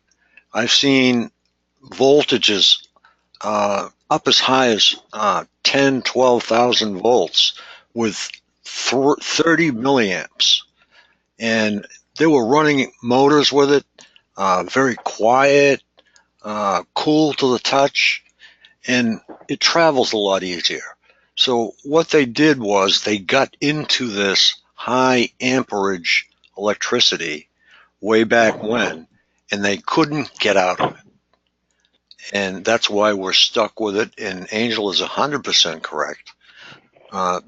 If you take an oscilloscope and grab each end of the oscilloscope with each hand, Guess what the reading is on the oscilloscope? 60 hertz. What is it? 60 hertz. Right. It's our biggest enemy. I think I brought up the Lily Wave last Wednesday. But the Lily Wave is what the utilities use to communicate between each other. So it is not too hard to imagine a perp pulling up a map of the grid and looking at your address and saying, okay, there's where they are, and steam in on you by the Lily Wave. And the Lily Wave is everywhere. They say that, I'm sure you'll agree, with every stream that travels south, there are two little streams that travel north. That's the Lily Wave. It's on the outside of every AC cable, in your home, driving down the street, everywhere. The Lily Wave is everywhere. And Angela, you're 100% right. I didn't mean to interrupt you, but go right ahead. Oh, it's okay. It's okay. I'm all set. What did you say, Angel, about the microwave related to the Lily Wave? He didn't specifically say microwaves. I threw microwaves in there, but basically he said that if it wasn't for the Lily Waves, this technology that's being used to affect people would, humans would have evolved already if it wasn't for the Lily Wave. We would be able to have evolved to block the other technology? Exactly. We would have evolved to block the technology from getting into us, not without implants. And that's my piece thrown into it. But I mean, humans would have already evolved against, stuff going into their mind without their consent. Because obviously, we all hate it. I'm sure the perps hated it the first time it happened to them. And then, they just gave in and, but it is what it is. We would have evolved. We would have evolved without implants? No, our ears would have evolved, and we would not be, affected by these microwaves. He didn't say microwaves in the video I saw, but we know that it's microwaves, how they, communicate to us, or signals, to affect different body parts. But it's your body's natural. Yes, Patrick Flanagan. Go ahead, Angel. No, he went on to say that he's been in many different, I would say, here it's National Grid, right? In New England, but he's been into many places that supply energy, and they all have a device to supply the Lily Wave to everybody connected to the grid. Everyone that he's seen. So, Frank's right on when he says the Lily Wave is everywhere. That's why I think there are alternative ways that the perps can communicate with us. When I say communicate, that's exactly what they're doing. It's two-way communication to our detriment. It is. That's what they're trying to do to everybody. Try that communication through your brain. That's what he's trying to do. I'll tell you a little bit about Patrick Flanagan, a little bit farther than Angel went. I'm sure he knows the details. But Patrick Flanagan invented the neurophone. And what he did was, initially, he invented it in high school when he was still in high school. And the device worked. You could put one lead on one foot and one lead on the other foot, and he could give a person V2K with that device. Now, since then, the device has gone digital. Now, Mr. Flanagan was allowed the patent for the analog version. He was never. He had to fight for it, though. He was looking for it for a long time. He had to bring the device to the patent office. That's what they had to do eventually.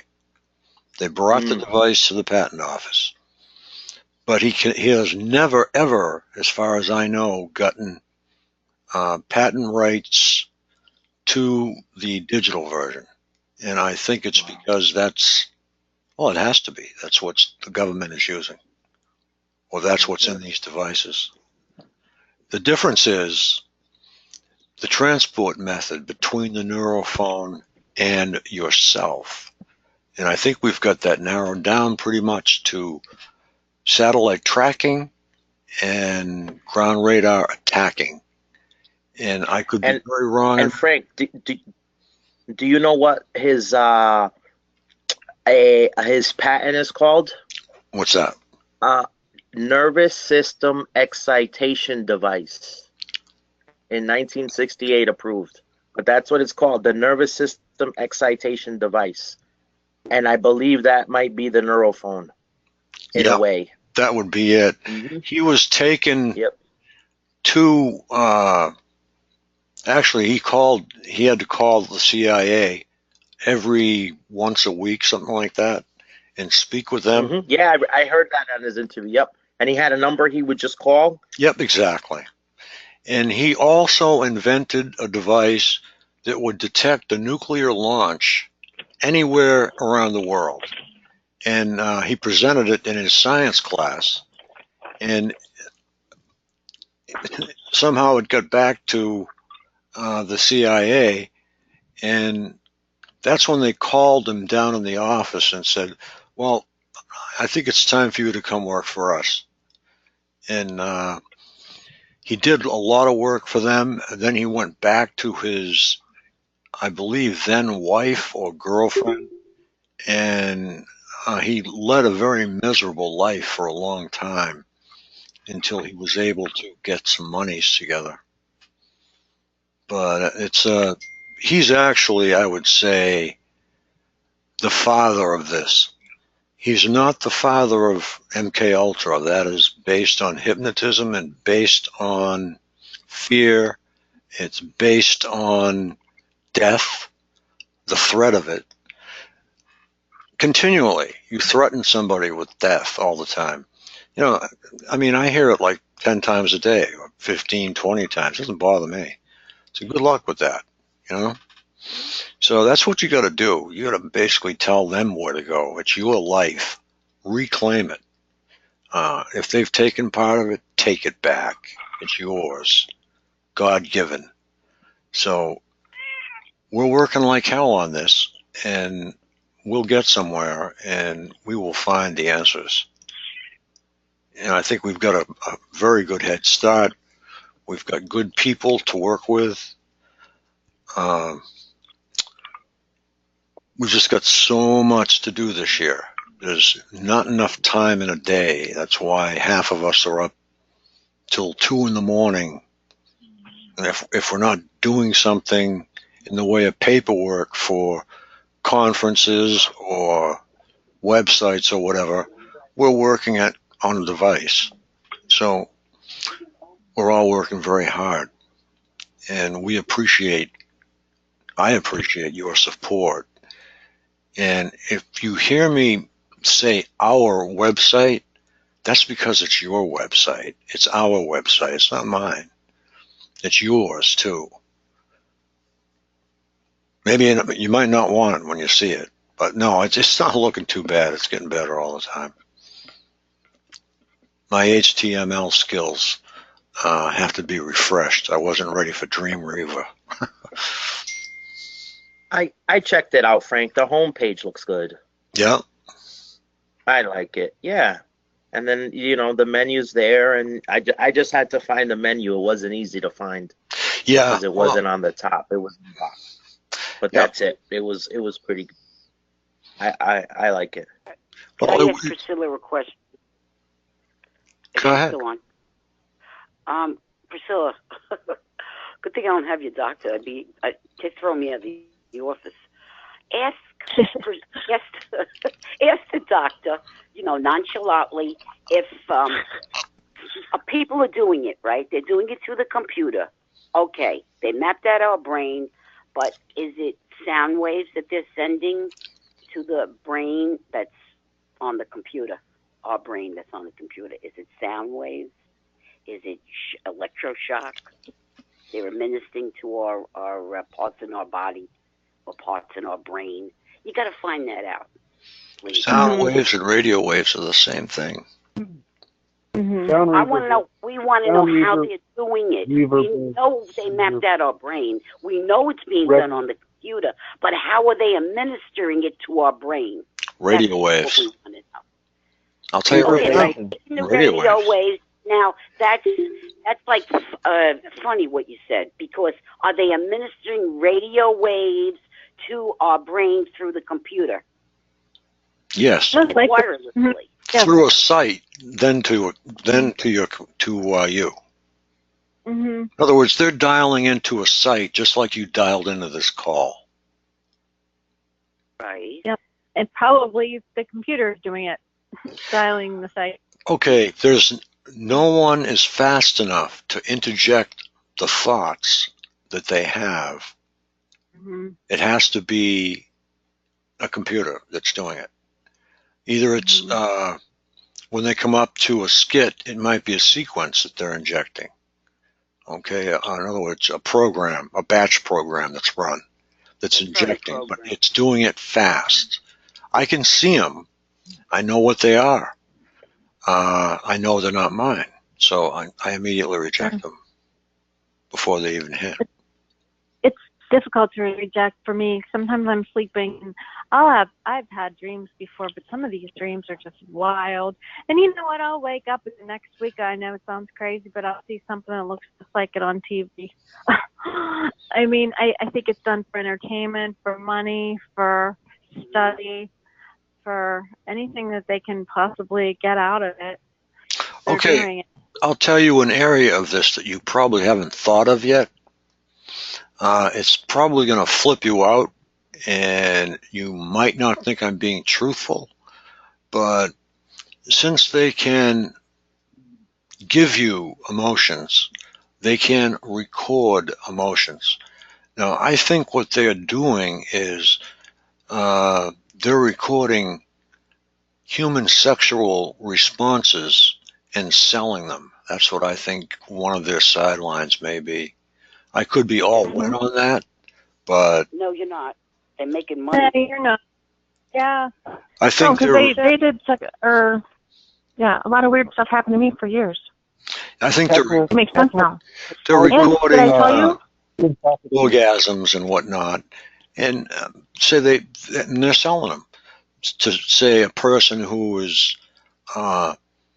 dysfunctional in that area, which is what the program was originally actually made for. The last program, it was to help sexually dysfunctional people, and that's why you're getting these sexual attack things. But I think they're able to record that, and I think they're able to play it back. Did I tell you what I found out? Sure, go ahead. About the sex toys. You have the Did I tell you guys that they had I found out from tech types that, well, I mean, it's probably out there somewhere, common knowledge available, but that companies record vitals on so many sex toys, and they send it back. Your vitals get sent back to the company. The sex toy phones home, and they're getting information on while you're having all your experiences. Yeah. So that's kind of disturbing.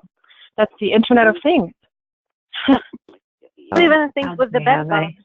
You know, bed bugs just bed bugs anymore. They are actually bugged beds, which does not put it. You know, I believe anything anymore. And then they have these. I thought they were saying. Go ahead. I have another question for you. Do you ever get like a strobe light when they want to come across, like send a message to you? Do you like get a flash of light in your brain, like it's a flash? They've done it to me even in my sleep. It's almost like a strobe light. Yeah. It's really fast. That might be optogenetics, because they light up brain cells to visualize what the brain cells are communicating. That's not a strobe. What it is it's the actual pulse with the actual information in it, and it's dropping it into your subconscious. Oh, they want me to know about it. They're not doing it subconsciously. They're doing it purposely. Right. I understand that.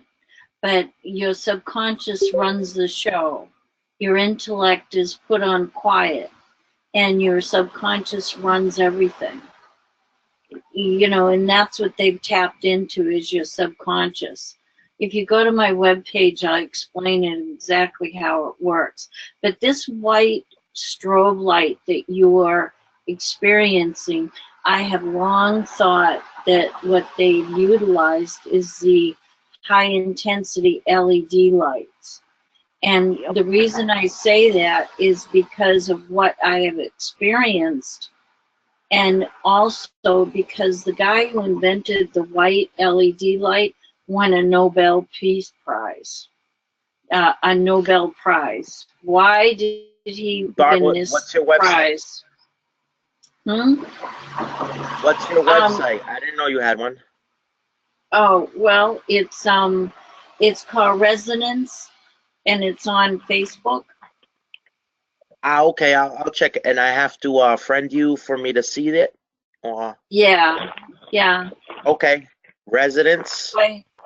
Residence. With an S or with a CE? RESO RESONANCE. I gotcha. I'll look it up. Thank you.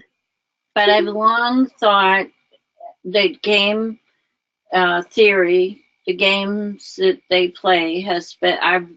Years ago I mentioned games, and everybody laughed at me and told me I was nuts, even in this community. And I certainly am glad that other people are coming around to my thoughts. And I would also, have never laughed at you. It is a game. The game is to see what your next move is going to be. That's how they're mapping you out. Well, the other thing that I've long thought is the LED light. And I remember when they first came out in the headlights of cars, and what I was experiencing was LED lights. And then when I got in my car and I drive down the road, I would feel this real high intensity hot light, and I could feel it going right through me. And it was so intense that I couldn't look at it. And for some reason, I was like, I think that's the same thing that they're doing to me, only they're dropping voice messaging and, all the whole same thing we're going through. But I think that white strobe that you're experiencing is LED light. Now shut up. Bye. Yeah, but Barbara, I'll tell you, I could be in pitch black. I could be sleeping in a dark room, and I'll still get it. It'll wake you to hell right up. Let me tell you. It's I know. Like this extreme white light goes off inside your head, and it's like, wow. And it'll wake you right up. And that, I believe, is LED. And what they're doing is they're dropping messages into your subconscious, and they're programming you with it. That's what I think. When you get the white light uncontrollable, that means that they made a mistake. Oh, no. No. They're doing it on purpose. It's on purpose. Absolutely. That's right. It comes with a thought. They're trying to find you. They're trying to look. I just caught you with a... No. This is a message. This is a message. This is a command. They're not trying to find you. They know where you are, and this is no mistake. Trust us. I have a question for anyone on the phone in terms of wow, I just lost my thought. Let me see if I remember. No, go ahead. I'm gonna remember in a few seconds. Just go ahead. That's what they do. They get into your brain. One thing. Oh, I got it. If you don't mind. Go ahead. Go ahead. Yes. So, does anyone on the call believe that subliminal messages can be stopped just by knowing that they're going on? I believe they can. Yes. No, But I don't think so. you don't Yes, they I can. don't know. I do too. I- I would stop them. I know think that, they no. can. I think when you're aware of it, yeah. Yeah, when Put you're it this aware way, of it. I can stop. I have been hit many, many times with subliminal messaging, and I even know while it's going on that what I'm doing is programmed and I cannot stop it. Oh, I But do you even end up know doing it because I- you want to, or do you end up doing it because you're told to at the end of the day? because I end up doing it because I have to. Okay. I have no choice. I am controlled. And it's happened Barbara? to me time and time again. I have used, Barbara, I have used all the strength that I have left, whatever I have, okay, to ignore the subliminals that they send me. I will not relate to it, okay, because what they do is they'll send a subliminal, and of course you're going to think about this is why, personally, this is why I used to. They'll send me a message, and I'll think about this message. I'll think about it, and what did they mean by that? And then I'll research what they meant. Like, and oh yeah, I'm letting them in. I'm opening the door to my head for them, okay? And that's the whole purpose. But I worked really, really, really hard on blocking them, and it worked. And they knew it worked, okay? Because I was like, I'd be laughing. I'm like, you know it's working. You know that I blocked you out. So what they started doing, just to prove that my theory, okay, instead of doing that, they started poking me in my temples. So they started physically, instead of using the subliminals and the light and the strobe, then they started When did they do that? actually poking me in the temples. Now, do you ever think that you can stop them from poking you if you wanted to? Like if you had the strength?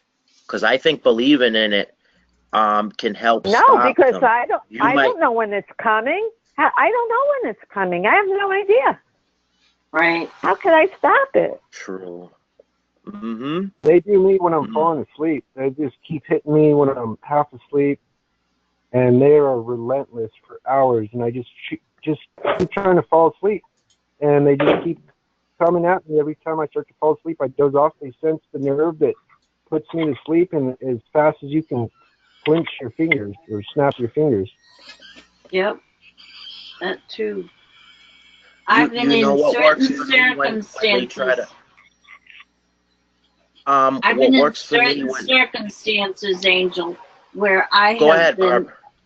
I have been in certain circumstances when I have been in a screaming fight with my daughter, and I'm saying these words, and I'm saying to myself, I'm programmed. I know I'm programmed, and still I'm saying these words, and I'm screaming at my daughter. I've been in a certain circumstance where I'm walking down the street. I was programmed to walk into this driveway, say these certain words to this man about his daughter who had blonde white hair, and then turn around, walk back out, and on the way back out, I heard him say to my neighbor, who was also standing there, "See, I told you she'd say that." And they programmed me from the bus to that house, which was just up the street from the bus stop. I have had them program me like different, like, okay, the latest one that they programmed me, I had a little Christmas tree, and I had a little vignette with all kinds of little Christmas ornaments and stuff. For some reason, they wanted me to take that Christmas tree down and all those ornaments down right after the day after Christmas. And then the kid who works for the company came in, and they told me to examine my apartment to see if there was any damage, and he took a picture of my apartment with his camera. Oh my God. And I was So- like, why are you taking a picture of my apartment? He says, well, in case there's any damage. Why didn't they do this before I had all my stuff in here is my question. But the reason is because my laptop was up and it was open and it was on the internet and he wanted to see what type of computer I had going. But for some reason, they wanted my Christmas stuff down. They programmed me to take it down immediately. So that was the last one that I couldn't block. I wish I could block it because I know when they're doing it. Well, you What want if to you hear just hang mine? it out there and let them look at your Christmas vignette and just let it dwell in their minds, so your mind's taking over more of their mind because you have higher power. Well, I'll try it next time and let you know how I do. Well, here's my subliminal at the dog doctor, because my dog was very, very sick. And I'm waiting. You know, she's in there getting examined and tests. I'm waiting. And all of a sudden, I hear, stand up and dance and take your clothes off. I said, Oh, my what God. the fuck? Yeah, you know what I said? I said, that's what your mother does to the neighbors out in the street. That's all I said in my brain, and bing, the rest of the damn day I didn't hear nothing. Yeah, can you believe that one? Yeah, but Susan, I don't hear.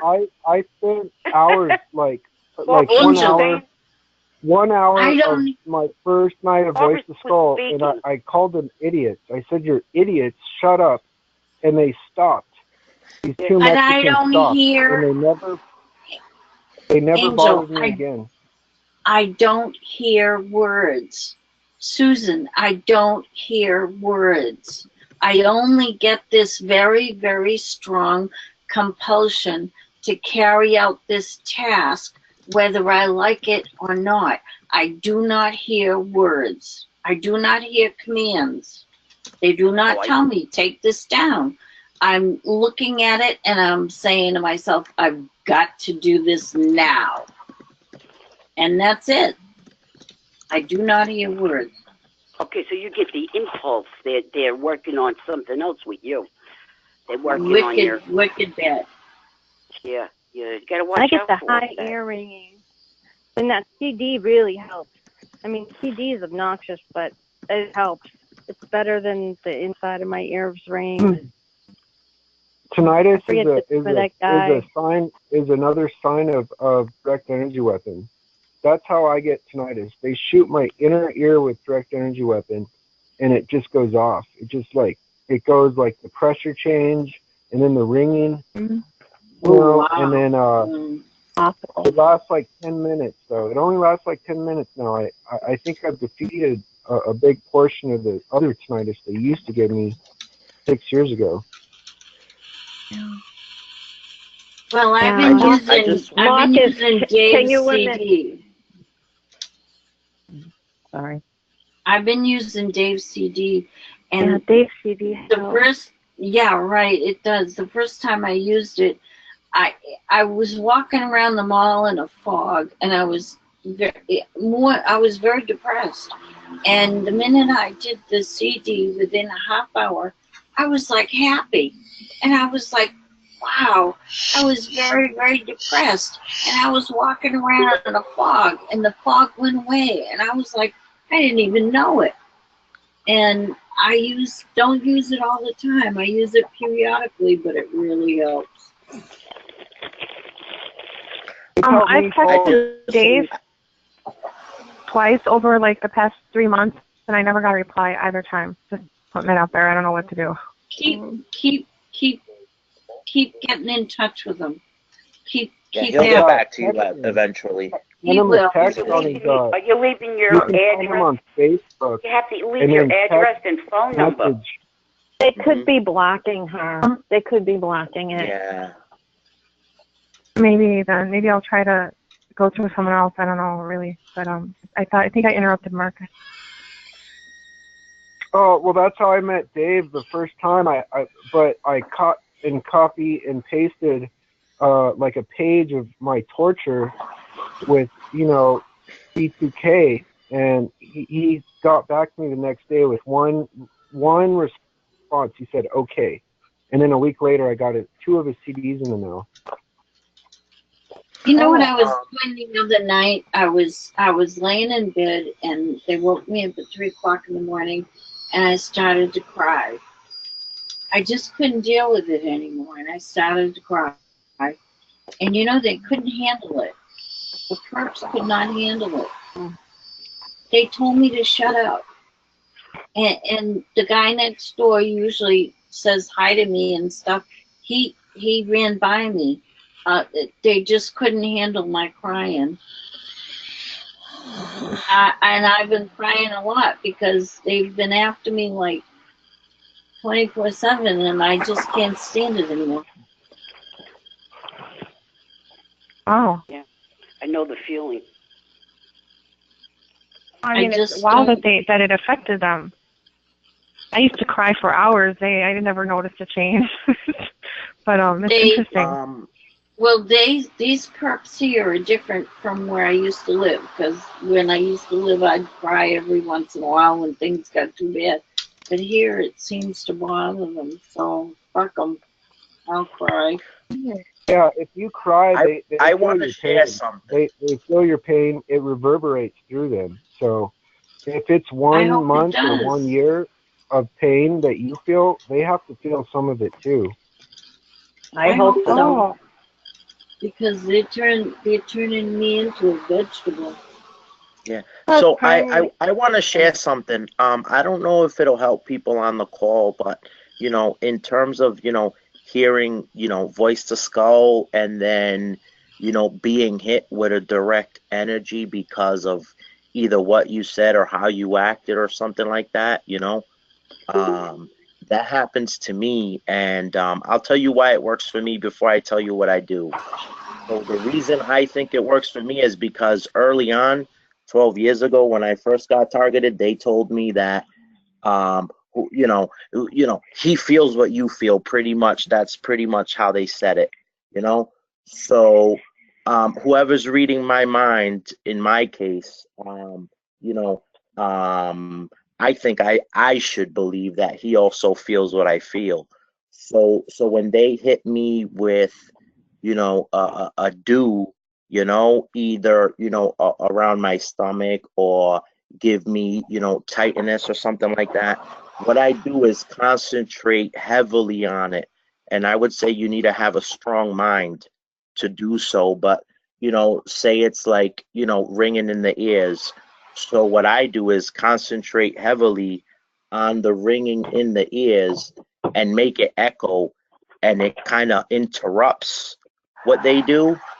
To me, the perps make it seem like I pass it on to them. You know, I don't believe that at all. But you know, it's something you can try out. What was that? That you like? Is there a certain type of music that the perps like that you like? They hate everything I listen to because I tend right now, you know, when I listen to music for me, and it's not just like on the radio, they do like music that I like. I understand that. But they don't like it when it makes them look bad. And that's what I do when, you know, because like people mentioned earlier, they said, you know, when they're trying to read, the perps are right there with them. So the same thing happens to me when I read. It also happens when I listen to music. So what I do is change the perspective of the song and turn it towards them if possible.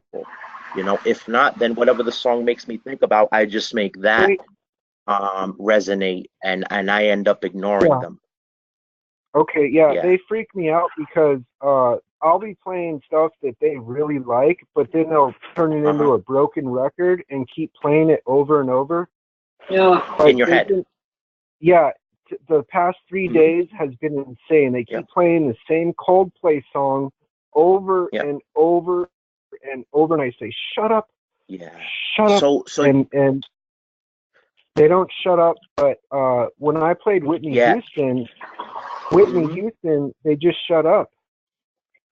Yeah, so you played something else to drown it. I mean, I end up telling them, "Oh, I like that song too. Good thing you have it because it gets me bumping," you know. So I mean, I make it seem like, you know, I started listening to stuff when I listen to music. I'm saying me alone in my room, not driving, and I'm just listening to the radio, you know, and enjoying what's on. But you know, when I listen to music, I tend to listen to stuff that kind of points the finger at them. So when they remind me of stuff, oh, they hate it when I say, yeah, that's a good song. You know, it's against you. Even if it's just my perspective, they can't stand it. So it'll stop them from bringing it back up in my mind. You know, and if they do, then hey, then I get to think about what, you know, what a piece of crap they are. So it affects them negatively both ways. It's real personal, though. Have you noticed that? How personal they go? Oh, like the very levels personal. of personal. Yeah, that's why that's why I say, you know, when I spot one of these guys, you know, you won't hear me on the calls again. You know, because that's how angry I am of how personal they get. Yeah, I agree. Yeah, they I go got right something to down tell to you. 5 years old. I got something to tell you. Yeah, go I was ahead. at McDonald's. Thank you. I was at McDonald's, and I always look around. That's the way I'm in the car, and there's nobody in back of me. All of a sudden, there's a car in back of me, and it's the same car I've been seeing around the area, parked here and all that. And then there's a guy, a young man, I'd say maybe about 29, 30, and he sees me looking in the mirror. I'm looking in my rearview mirror at him. All of a sudden, he takes something from down where his feet is, brings it up, but it has a sheet on it, and hand it to the guy in the back seat, which I'm pretty sure it was that creep across the street. So I says, well, I'm ignoring this crap. And as I'm ordering, they took off. So I get out of my car. I come home. I get out of my car. My rear end buttocks is vibrating and burning like you can't believe. So I jumped in the shower and, you know, put water on it. Did my the vinegar, put vinegar on it also. That usually helps out. And that's it. It went away. I've heard a lot of TIs say the same thing about their buttocks. I'm one that they do stuff to my buttocks like torture from hell. And I'm straight, but they're homo, they're perverts, and they've what was that supposed to be molested for? my buttocks. So he had a piece of equipment to do that. That was a sheet was covering it. Watch out behind you. Oh yeah, they come in from the back all the time, especially in pickup trucks with me, and that's where I first saw this white strobe light, and they hit me in the back of the hips. I'm driving up the highway. I'm doing 90 miles an hour, a full lane highway. They hit me in the back of the hips and numbed me from the hips down. I had to pull across off the highway and on the side of the road, call the cops because they scared the shit out of me so bad. So then the cops didn't come. I jumped back in my car, drive up. I'm doing 90 miles an hour again.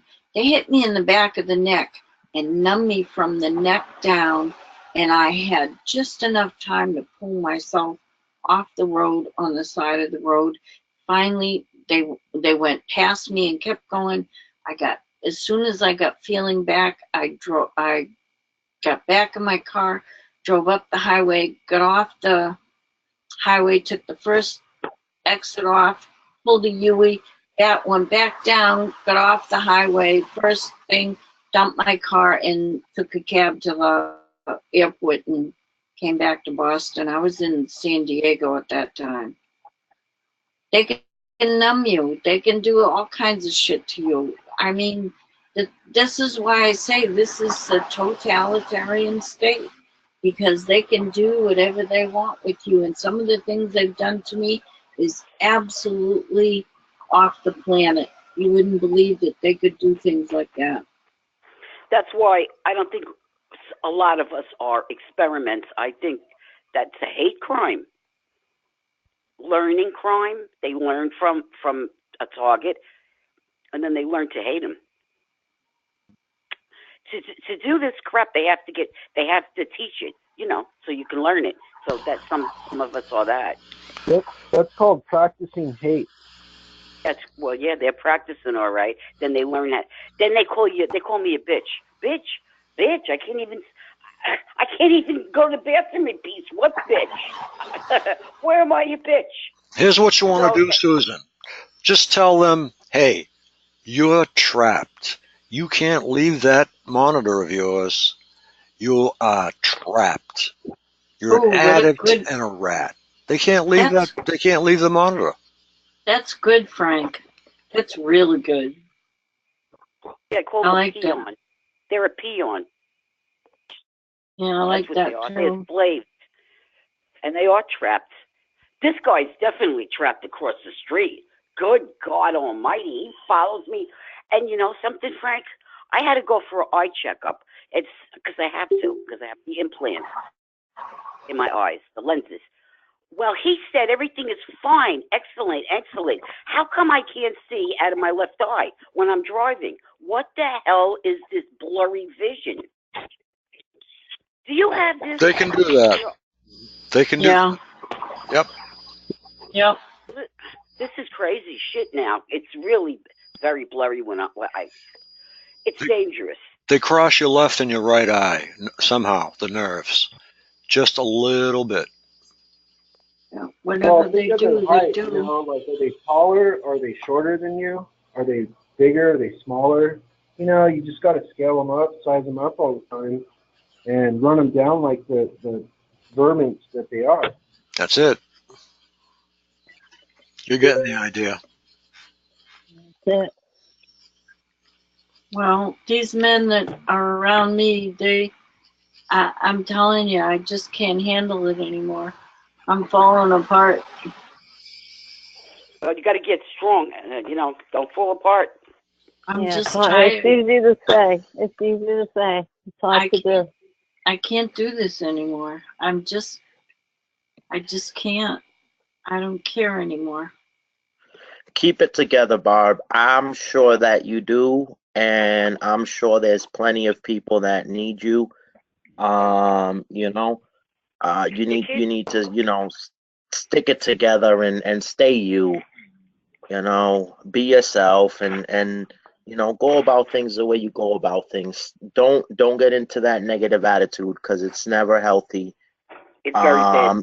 Not that a TI lives a healthy life, but you know what? Who's to say that we can't, and who's to say that we shouldn't? So, forget about the people messing up your life. Oh, I got that quantum thing. There was a lady on here a few weeks ago about this quantum round thing that you order on eBay. Well, I just received it, and I put The quantum it on scalar pendant. Yep. I just got it today from Japan. Oh. How did it work? Well, I just got it, and it's on my heart right now. So I'll let you know in a couple of weeks. All right, and so you don't get targeted consistently. It's always like certain times and all that stuff. Me? No. Yeah. I get targeted all the time, 24/7. But I fight it. I fight it with my brain. I go, and if you keep the brain busy, keep yourself going. If they're gonna do it, say 1 to 3. If they're gonna do it 3, well, no, you're not gonna be. It's hard to control it. It's hard. But if they lessen up as years go by, they lessen up, and then you do a little targeting back to them. Not a little. You do a lot. You find out their weaknesses. In your own way, I hope. Do it back. It becomes bearable. Do you know what these assholes? Do you know what these assholes did to me? They built up the bone around the back of my ear, and it's a ridge right around the back of my ear. I never had it before, and they built it up because these devices, if they hit certain frequencies, the bone will build up. And it's kind of like this, I got this little tire around my ear behind it. And now what they're doing is they're drilling holes through it. And let me tell you, that's so painful you want to bang your head against the wall to make it stop. So what is that? What are they doing? They're drilling holes in it now. You mean you feel like something like a drill is going in the back of your head, right? Well, it doesn't feel like it. It is because there's a hole there now. The spot that's the most painful, you can put your finger in it and it'll sink into a hole. Well, I had scabs all over my head. I get them occasionally, like maybe twice a month, from them targeting me with the pinches, like the needles, and I go, oh my God, you know, here, there, and then I get scabbed up. Well, I find that if first I put cortisone on it in my fingertips and I smear it on the scabs and keep doing it, and the next day I wash my hair, they heal up. It gets smoother. Yeah, well, you'll know right away if they shot you with something, some sort of projectile. If you put rubbing alcohol or hydrogen peroxide on it, then usually you'll know instantly. Like within like 10 seconds, you'll start to feel it burn. Yeah, and how? That's why I say cortisone cream from the doctor. It's a prescription. You put that on, it soothes the scabs, and then when they heal up. I used it. I told everybody this quite a while ago about that cortisone cream from the doctor. 0.1. How come when I talk, that girl always laughs? Oh, I'm sorry. That was me. I was just laughing. No, that was me. I wasn't listening to you. I'm so sorry. Continue. It was something else I was laughing at. All right. Well, I told people years ago about the 0.1 cortisone. It healed the hits on the head and the open scab. I mean, I don't get the skin. The skin is not broken. The skin is not broken. Oh, my skin in my head broken. No, not at all. You can take your finger and run it around this ridge of bone, and it'll fall into a hole. But the skin is not broken. It's just a new hole, and that's where most of the pain is coming from. Is that hole? Because they're drilling a fucking hole in the back of the bone. Jesus. That's dangerous. Yeah. Well, they've been doing this for a long time. They've been drilling holes into my muscles, all my major muscles in my body. They've been drilling holes into them. You can run your finger down the muscle, and it's really smooth, because I have nice, smooth muscles. And then all of a sudden, your finger will drop into this hole, and it'll hurt like hell. And the skin is not broken. It's never broken. Well, I wear hats. I am saying these son of a bitches and the weapons that they've got. This is why in DC I say that they're doing non-invasive surgery on these old rich fucking white asshole men in DC, and why they all live to 100. Because they can do non-invasive surgery. They can go in and do surgery on the organs, all the organs, without breaking the skin or breaking blood vessels and causing trauma to the body. They can do it. Why don't you wear a hat? I wear hats in the house. I have certain hats. Wear hats in the house. And put more shielding underneath the hats to the back of the head, like a piece of leather. You could find a piece of leather over in Michael. They have it in a bag. I think for $8.99 you get a whole crap of leather and stick it in. I've heard leather will block most of this or some of it. I wear it. I wear copper and definitely leather, and then I have this other thing I made from years ago with the videotapes and the Yeah, the I don't. videotapes, and what do you call it? The big thick tape, clear tape. I put it all on there, and back and front, no see-through, and I stick that on too. It helps. It helps when I have to stay in this house. It helps. Well, today I went out and bought a collar for my neck because they've caused me so much trauma in the back of my neck, the muscles. So I bought a collar, and it seems to be helping. Even a kerchief also. I've been going to the kerchief to give my scalp a breathing. You know, can't cover up with the hats in the house all the time. I need air on the scalp. I wear a kerchief too on the forehead and the back of the neck. It's really important because that's where the tinnitus starts, in the back of the neck, the scalp. Those two on each side, the right and the left. So you got to keep that covered.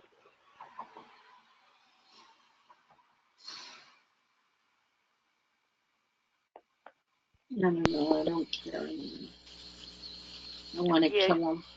You got a good attitude, not caring. I want to kill them. You just gotta. I'm just not thinking of them. I got so much I gotta worry about. You know, I gotta do. I worry about just one thing right now. It's my dog. Even though she's old, don't make a difference. But when she goes, I'll come on and say goodbye to you all, because that mother jumper's gonna get it. I'm going full force. But right now, I'm at peace. That's all I got to say on that subject. Well, listen, call me. I'll come down and join you. Oh, I'd love to wipe them out. You know what I feel like? I feel like he keeps on, I don't know how he does it, paying these strange characters, guys, to do these things. One right after another. One, you know, that's like really dangerous. That's dangerous.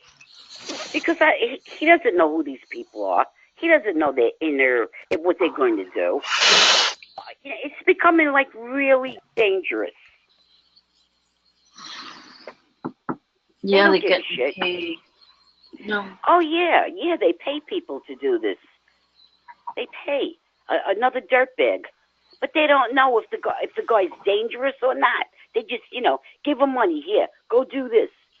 Stay in the house. Stay in my house. Here, go do this. And it's ridiculous. I don't see that car. I don't see the car around here. So, for 3 days, that same car that was behind me in McDonald's was around here because I took pictures. Yeah, get a camera. Keep a camera. Take pictures. It's ridiculous, Barbara. It's ridiculous that this shit is going on. I never thought that I would end up the rest of my life. You know, I always thought I would be able to hang out with my grandchildren and pass on some of the intelligence and the culture that I've learned. And even if they don't like it, they'll at least remember it. And I'm having to live like this. I'm having to live in abject fear that tomorrow I'm going to be homeless. I'm having to live in abject fear that I'm going to wake up in the morning with a buzzsaw going through my head, or this fucker next door pulsing the back of my head to wake me up. Very important for them to wake me up. For some fucking reason, they want me to wake up at a certain time and have and then they'll let me take a nap in the afternoon, but they gotta wake me up from that too. And then these son of a bitches driving by in their cars, and they know exactly where I sleep and pulse the shit out of me. This is very important to these people for some fucking reason, that they want to make the rest of my life, I'm 71 years old, and they want to make the rest of my life a fucking like a living nightmare. You know That's what, what Barb? they're I think you should make their life a nightmare and continue doing what you like to do, is being an activist, you know, and I am go an into those activist. town hall meetings. I know you are. I know I'm you an are. activist. Exactly. Okay, You gotta give them hell. Don't let them give it to you. They're supposed to suffer here, not you. Just don't get rid of the Well, fear. you know, that's an idea, because it just didn't dawn on me that maybe what I am doing is putting fear in them, and I hope that fuck it is, because I hate the son of a bitches, and if I get a chance, I'll cut their fucking balls off and make them eat them, and I'll Barb, cut their heads off. But Hey, Barb, I wanna tell you something, and it might calm oh. you down, even though you're not religious, right? What does Not- everyone say? They have, most people that are religious say they're made in the image of God, right? I guess so. So who do you think is meant to suffer on earth? The devil and his followers, or everyone who resembles God? There's your perps right there.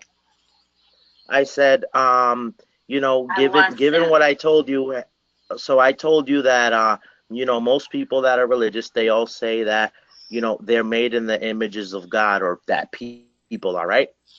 Right, I guess so. Yep. So if we're on Earth, right, who do you think is meant to suffer here? Is it Satan? Is it humans who are made in the image of God? I don't think so. So it's the perps at the end of the day. So I mean they're trying to raise hell on earth, in my perspective, right, from a religious one. And they can't, because whoever runs their lives, whoever their general is, he's afraid of God, and that's who we got on our side. So I mean, they don't stand a chance. Don't quit. The fight is tough, because there's a lot of people who are clueless to what's going on, and we know, and that's what makes it harder for us. But we got to keep fighting. Well, I'll tell you one thing. This whole neighborhood knows what's going on. Because the word has gotten around, because I don't have to put out flyers. I don't have to do anything. People have been hit with this stuff in the apartment building, and everybody up and down this street knows what's going on. The word has passed. I mean, even in the stores that I go into, the people know what's going on. They've been talking. They've been talking about this, and like I said, I put it on my Facebook page. You want me to prove that this targeting exists, then you come and sit outside my house at 65 Main Street, and you sit up the street, and you can watch these pulses go from the cars that go by and hit my room. I said, you can even take pictures and watch the pulses and take pictures, because my theory is, if you can see it with the eye, you can take a picture of it, and you can see these pulses. And these pulses curve. Take pictures. Sit outside my apartment and take pictures of what's going on. If I go visit you, you need to make me lunch. I'm just playing. I would take you out for the best steak dinner you ever had. I have found the best steak dinner, a little hole in the wall, and they have the best beef there you've ever eaten in your life. So don't act like you're bribing me, but you want someone to sign your affidavit and say, yeah, I stood outside her house and I felt the same thing and I couldn't see him. Right? No, I wrote it to everybody. What? Barbara, move your bed around a different way. You know why? That guy was taking pictures of the room, because they want a layout of where you are in the room. Yeah, I know. Target you. You know that, to move your bed around. Yeah, I will. I'm going to do that tomorrow. It just is, even mundane things like doing your laundry and stuff like that. is getting very difficult. I just don't have the initiative to do it anymore. You know, I build it up and build it up till I've got tons of laundry, and then I'll go do it. And I just don't care anymore. I'm just so tired all the fucking time. Well, you have I'm to exhausted. lose the fear. Lose the fear. Well, I don't think I don't have any fear. I'm just exhausted. Fear and curb you know, dream wonderfully. Dream wonderful. Think everything is nice. Think of what you're going to do nice. Get your mind off of these dirtbags. Oh, man. And it'll listen. The targeting will listen because they can't capture your brain waves because you're thinking different thoughts. You're not thinking of them. Yeah. No, I want to kill them. Yeah, but watch something. How about you imagine yourself killing them? How does that make them feel? Well, I mean, you can can go. I was thinking about that earlier. The food sucks. Yeah. That's where you're going to be. Yeah, when and I mean, yeah, you got Barbara. Get the thoughts out of your mind. Yeah, think about how good you feel when you're listening to what you want to listen to, if it's music or you're watching a movie you like. Don't let them get to you. You know what my favorite movie is that I constantly think of? Fight Club. Which one? You ever see Fight Club? Yeah, I saw it. It's good. I like it. The end of that where they destroy the credit companies, they blow up the buildings and take everybody's credit down to zero. Wow, that sounds good. I thought it does. I thought to myself, this is wonderful. Blow up the credit companies, take them all down to zero. They made sure everybody was out of the building. They were going around. Do you remember in the movie where they took the politician who was giving him a hard time, and all the waiters grabbed him in the men's room and threatened to cut his balls off? No. Oh, you got to go back and watch this movie. And you got to really go back and watch this movie. It's a really good movie because he goes from town to town to town and starts his fight clubs. And these men are his followers. And they're an army. They are an army. And I keep telling everybody, watch Fight Club because this is how we can beat them. You know what? I'm gonna take you on that, and then we're gonna have a long conversation. I'm gonna watch it. It's a good movie. Yeah, you're gonna get emails from me, Barbara. Son of a bitch! They just hit me in the head and almost knocked me over. They do that all the time. You put your pants on, you lift one leg up to put your pants on, right? And they'll bop me in the head just to let me know that they're fucking with me. Do that to me all the fucking time. I want to kill them. I never wanted to hurt anybody in my whole life. Never was a violent person. Never had a violent thought. Never even spanked my kids. That was their problem. I should have beat the shit out of them when they were little. But I didn't. I didn't even spank my kids, You know what, Barb? I never wanted to hate anybody until I became a target. And I wanted to hurt those that are targeting me, I want to kill them. I think that I could kill them. I think I could kill them. Yeah, I don't even need to think about it. But I guess, they're never gonna get near me enough, but you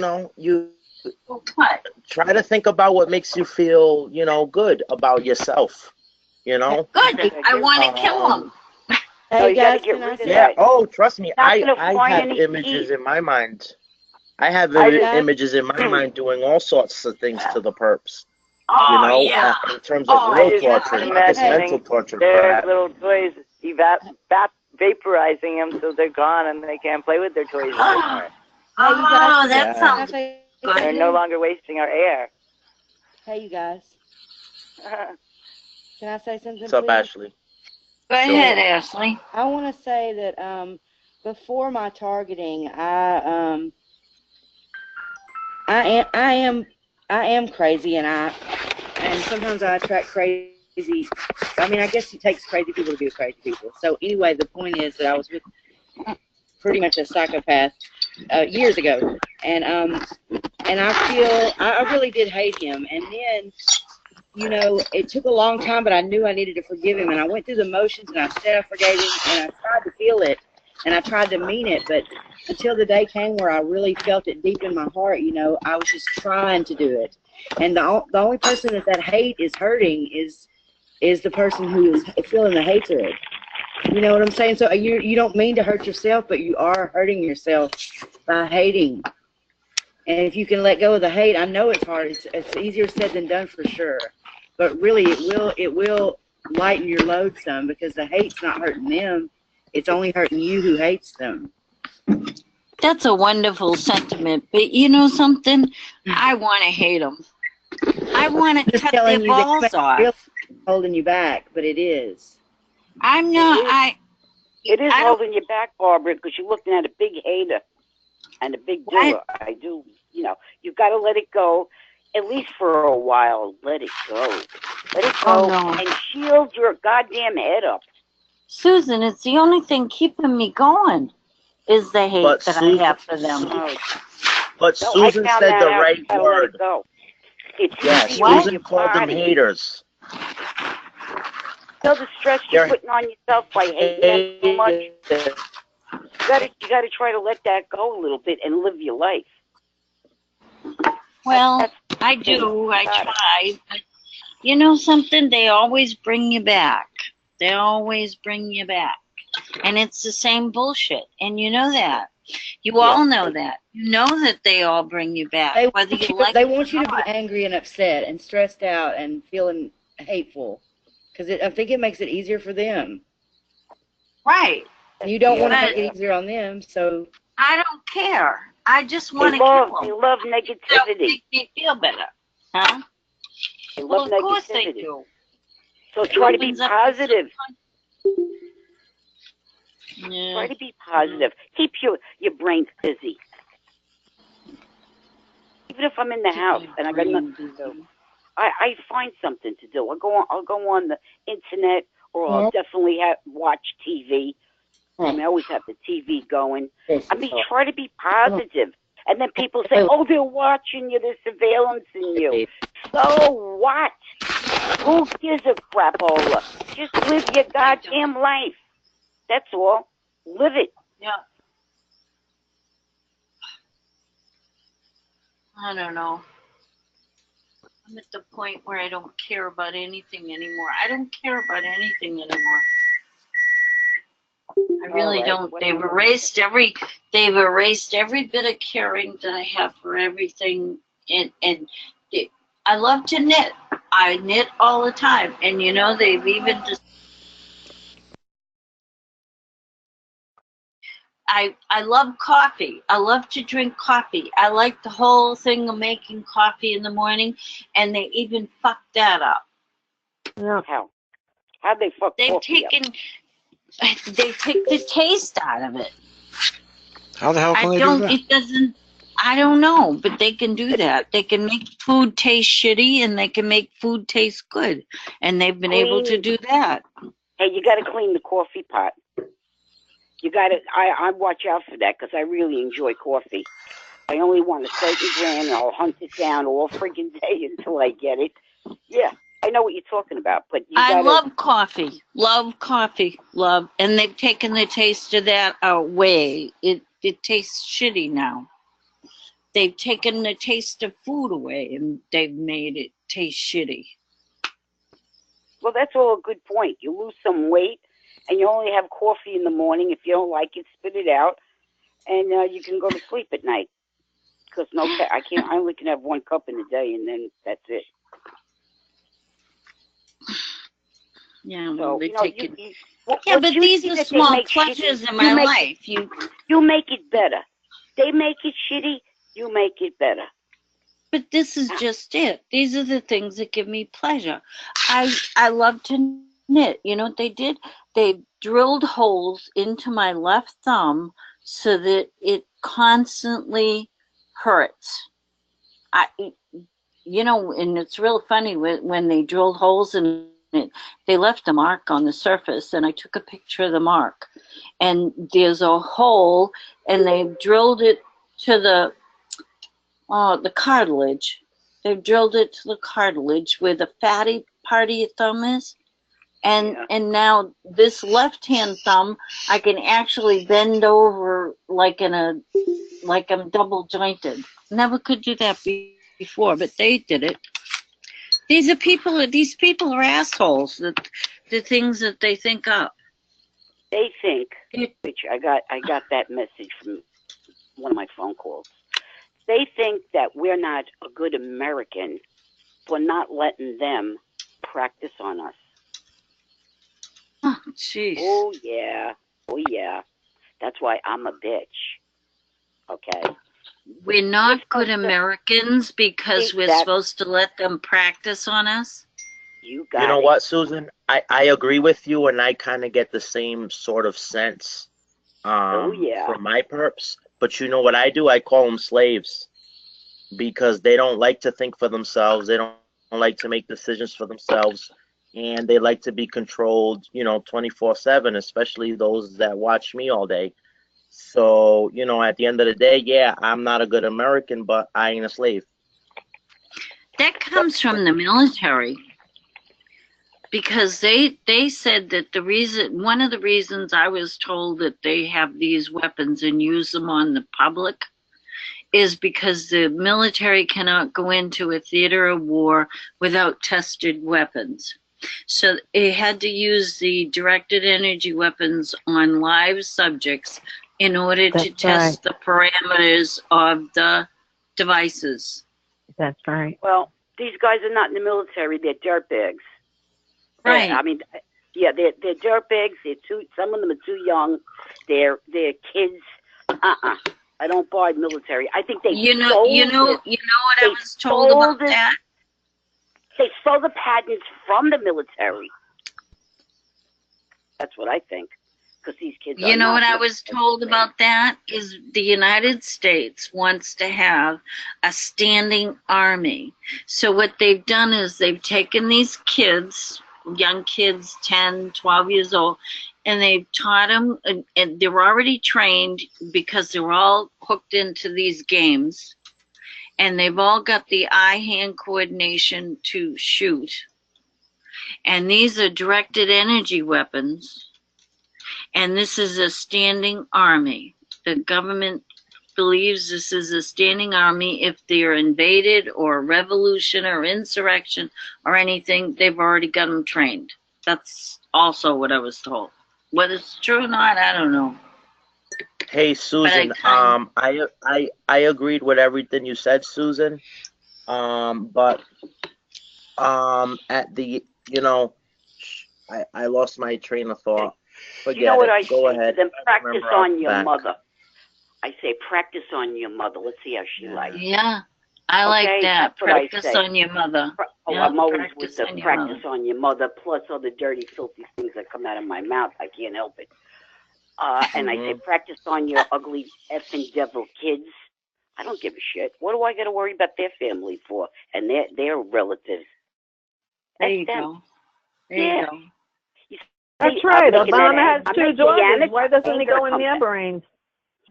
Practice on your kids. Practice on your own that's kids. Right. Practice on your mother. My body is my body. It's a temple. That's the last I heard from Catholic school. Your body is a temple, so don't abuse it. And you're not abusing my body. Abuse your mothers, your kids. That's what I tell them. Your father.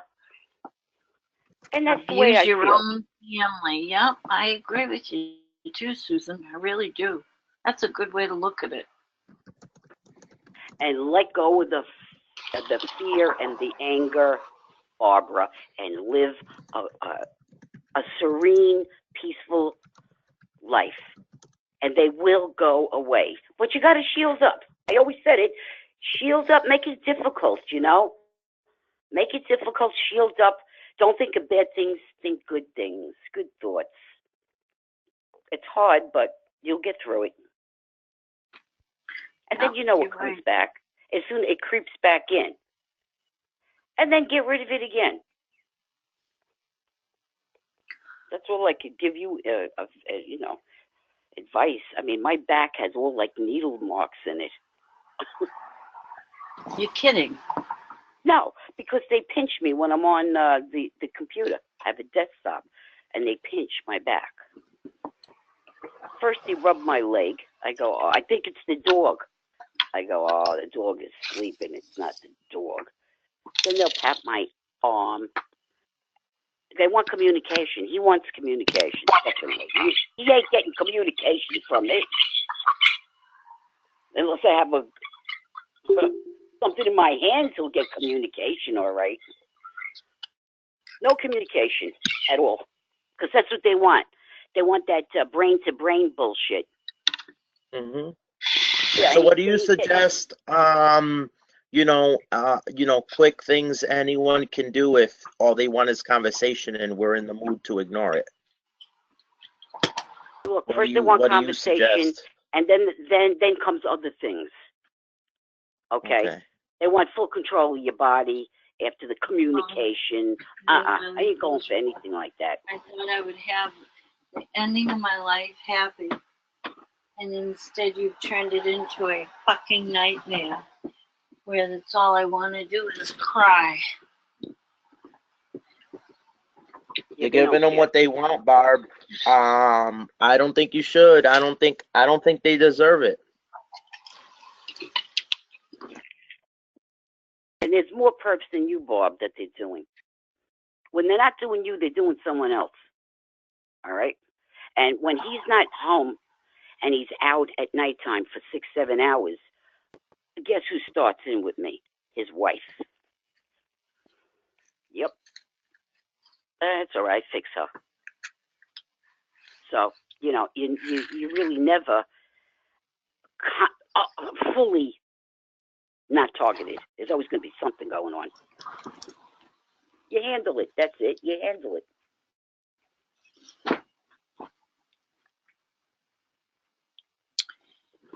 Yep. You know what, Susan?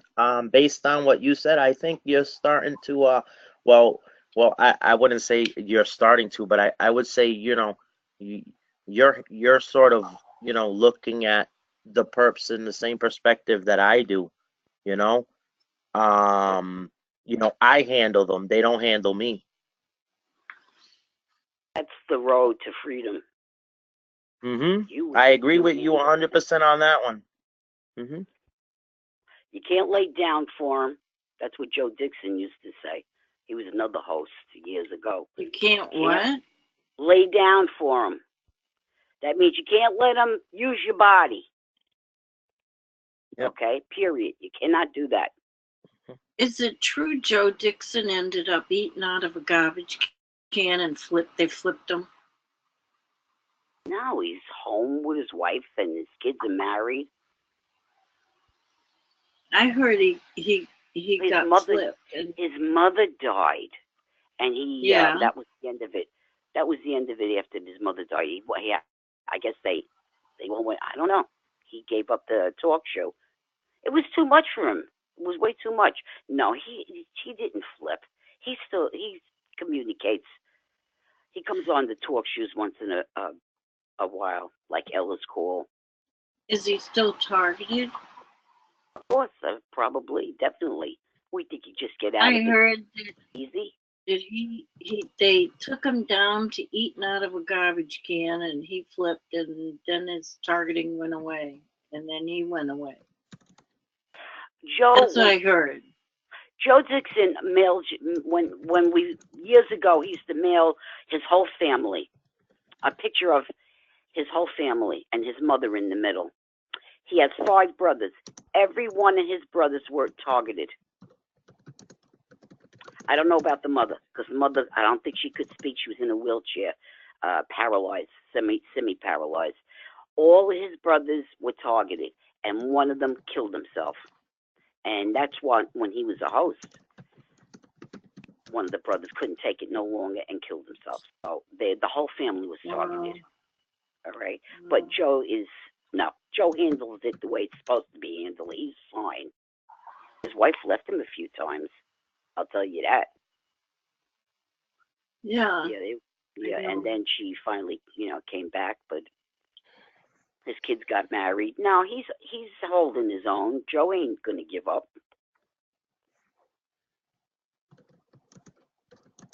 Nice guy. He was a nice man. And Derek's still the same. Donation. The big donation guy. Hey, donation. Yeah. I heard he was hoarding. I don't know. I don't go on his calls. I keep myself busy. Yeah, I don't go on his calls anymore either. Only once in a while. No, I don't go on at all. I go to sleep like 3, 4 o'clock in the morning. Oh, the stuff I find on YouTube. Amos and Andy. Oh, I used to love them. Oh my God. I found them on the YouTube and I watched them at night. And then I watched this corny guy.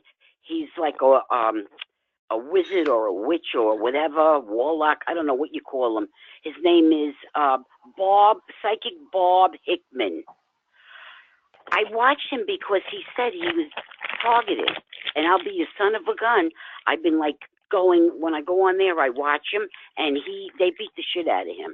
They beat the shit out of him. And he says he's going to have targeted individuals on his psychic channel, psychic YouTube. He wants to inform the public about him. All right. Does he have a big following? Yes, he does. That's the first thing I look at when I go on. I mean, he does all, he's all about all that witchery stuff. But you could see, I could tell by looking at the guy. He's harmless. He's an American, and he shouldn't be targeted. He's not doing anything bad. Okay. I sent you this link, and it's called How to Stop Your Electronic Torture. And it's a German guy. And he has a device that they won't be able to find you. And I've long said that if they can't find you, they can't hit you. And he put together a device that turns it whites out the room. And I've been trying to find somebody who will tell me, like when I went into the eBay to buy some of these devices, they had like 5 or 6 of them there, and I didn't know which one to pick. So I'm trying to find somebody who will help me put this together. I've seen the German guy, but also I know the device that they can't see you. You have to have the paint on the walls. That's all I'll call it right now. No, he says you don't need any of that stuff. Yes, you do. This is from the Americans. This is from the military, what I'm talking about. Then you also go for like $35 to $40 by your outlets. One outlet in each room. And you gotta do, it's a procedure, which I'm no good with electric. So I would have to have somebody do it, like electrician. Now we're talking big money. All right, so I'm not doing it. Can't afford it. Now they showed you what it looks like, what they can see in your house. Nothing. They can't see nothing. I want to get the German. It's just like the TV when the TV station gets all lines in front of it. White noise. Okay, well the Americans have it too. You don't have to buy it from this German guy that you don't know. No. He just told me what to buy, and it's on eBay. Well, how much is it? It's less than $100. It's about $70 altogether, the 3 pieces. Well, this is like $35 a room. Whatever room you want, they can't see. But you do got to move around. because they will.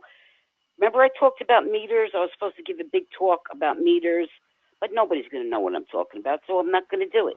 But I did send Frank all the frequencies that they use. I can't hold back. You know, I just can't do it any longer. I had it and I sent it to Frank, Ella, which I don't think she knows nothing about, and Linda, and that guy Matt. So everything, like when they hit your eyeballs, there's a certain frequency for that. When they hit your eyelids, there's a certain frequency for that. When they hit your breast, a certain every part of your body, your foot, your feet, everything has a frequency, a different frequency. And this, Right. I send it to you, matter of fact. I send it to you. I hope you looked at it. I'm sure I did. Okay, well. I have several of those that I've saved on my desktop. So when they can't see you in the house and you have the device, whichever device, the German or the American, I'm American, I get American shit. They still can get you because they use meters. They use one of them that I only seen one, which was a flux meter, a flux. That's what I could remember, and I have it written down. And they get your. Remember, I was trying to tell you they get your coordinates of where you are with one meter. Then they got another meter. They're trained to do that. They're trained that if they can't see you, they can get, and they use Triangulation. Yeah, that's probably what the hell triangulation is, because I never get that right. And they use meters, because I've seen them for years. Always, even the girls coming out of the house looking at this meter, I thought they were going to have a car accident. They can't take their eyes off the meter as they get in the car. Yeah. Yep. So I know they use the meters. So even if they can't see you in the house, they're going to get you anyway. That's my point. Well, I'd like to try this. I'd like to see if it'll work. But I got to get, like this guy, the device that he picked out and gave you the link to, I went on that website and it's no longer available. Surprise, surprise. But there's several others there, but I don't know which one to pick. There's like 5 or 6 others that are under the same category, but I don't know if the other ones, you know, which one to pick of them. He doesn't have a link. You want to finish up your thoughts, because it's after midnight. Monday is over. Yeah, Frank, I want you to help me pick out one of these devices. Yeah, Okay. that's Frank. That's a good Get idea. with me tomorrow. What? Get with me tomorrow. Call you? Get to with call me you? tomorrow, yeah. Get with you how? On the phone? Okay, I'll call you tomorrow. About noontime? Is noontime good? That's fine. All right, I'll call you tomorrow at noontime. Okay, everybody. God I'm going. Susan, Good night. nice talking to you. Same here. Ciao. God bless Night, all of you everybody. guys all over the world. Good night. Night, Frank.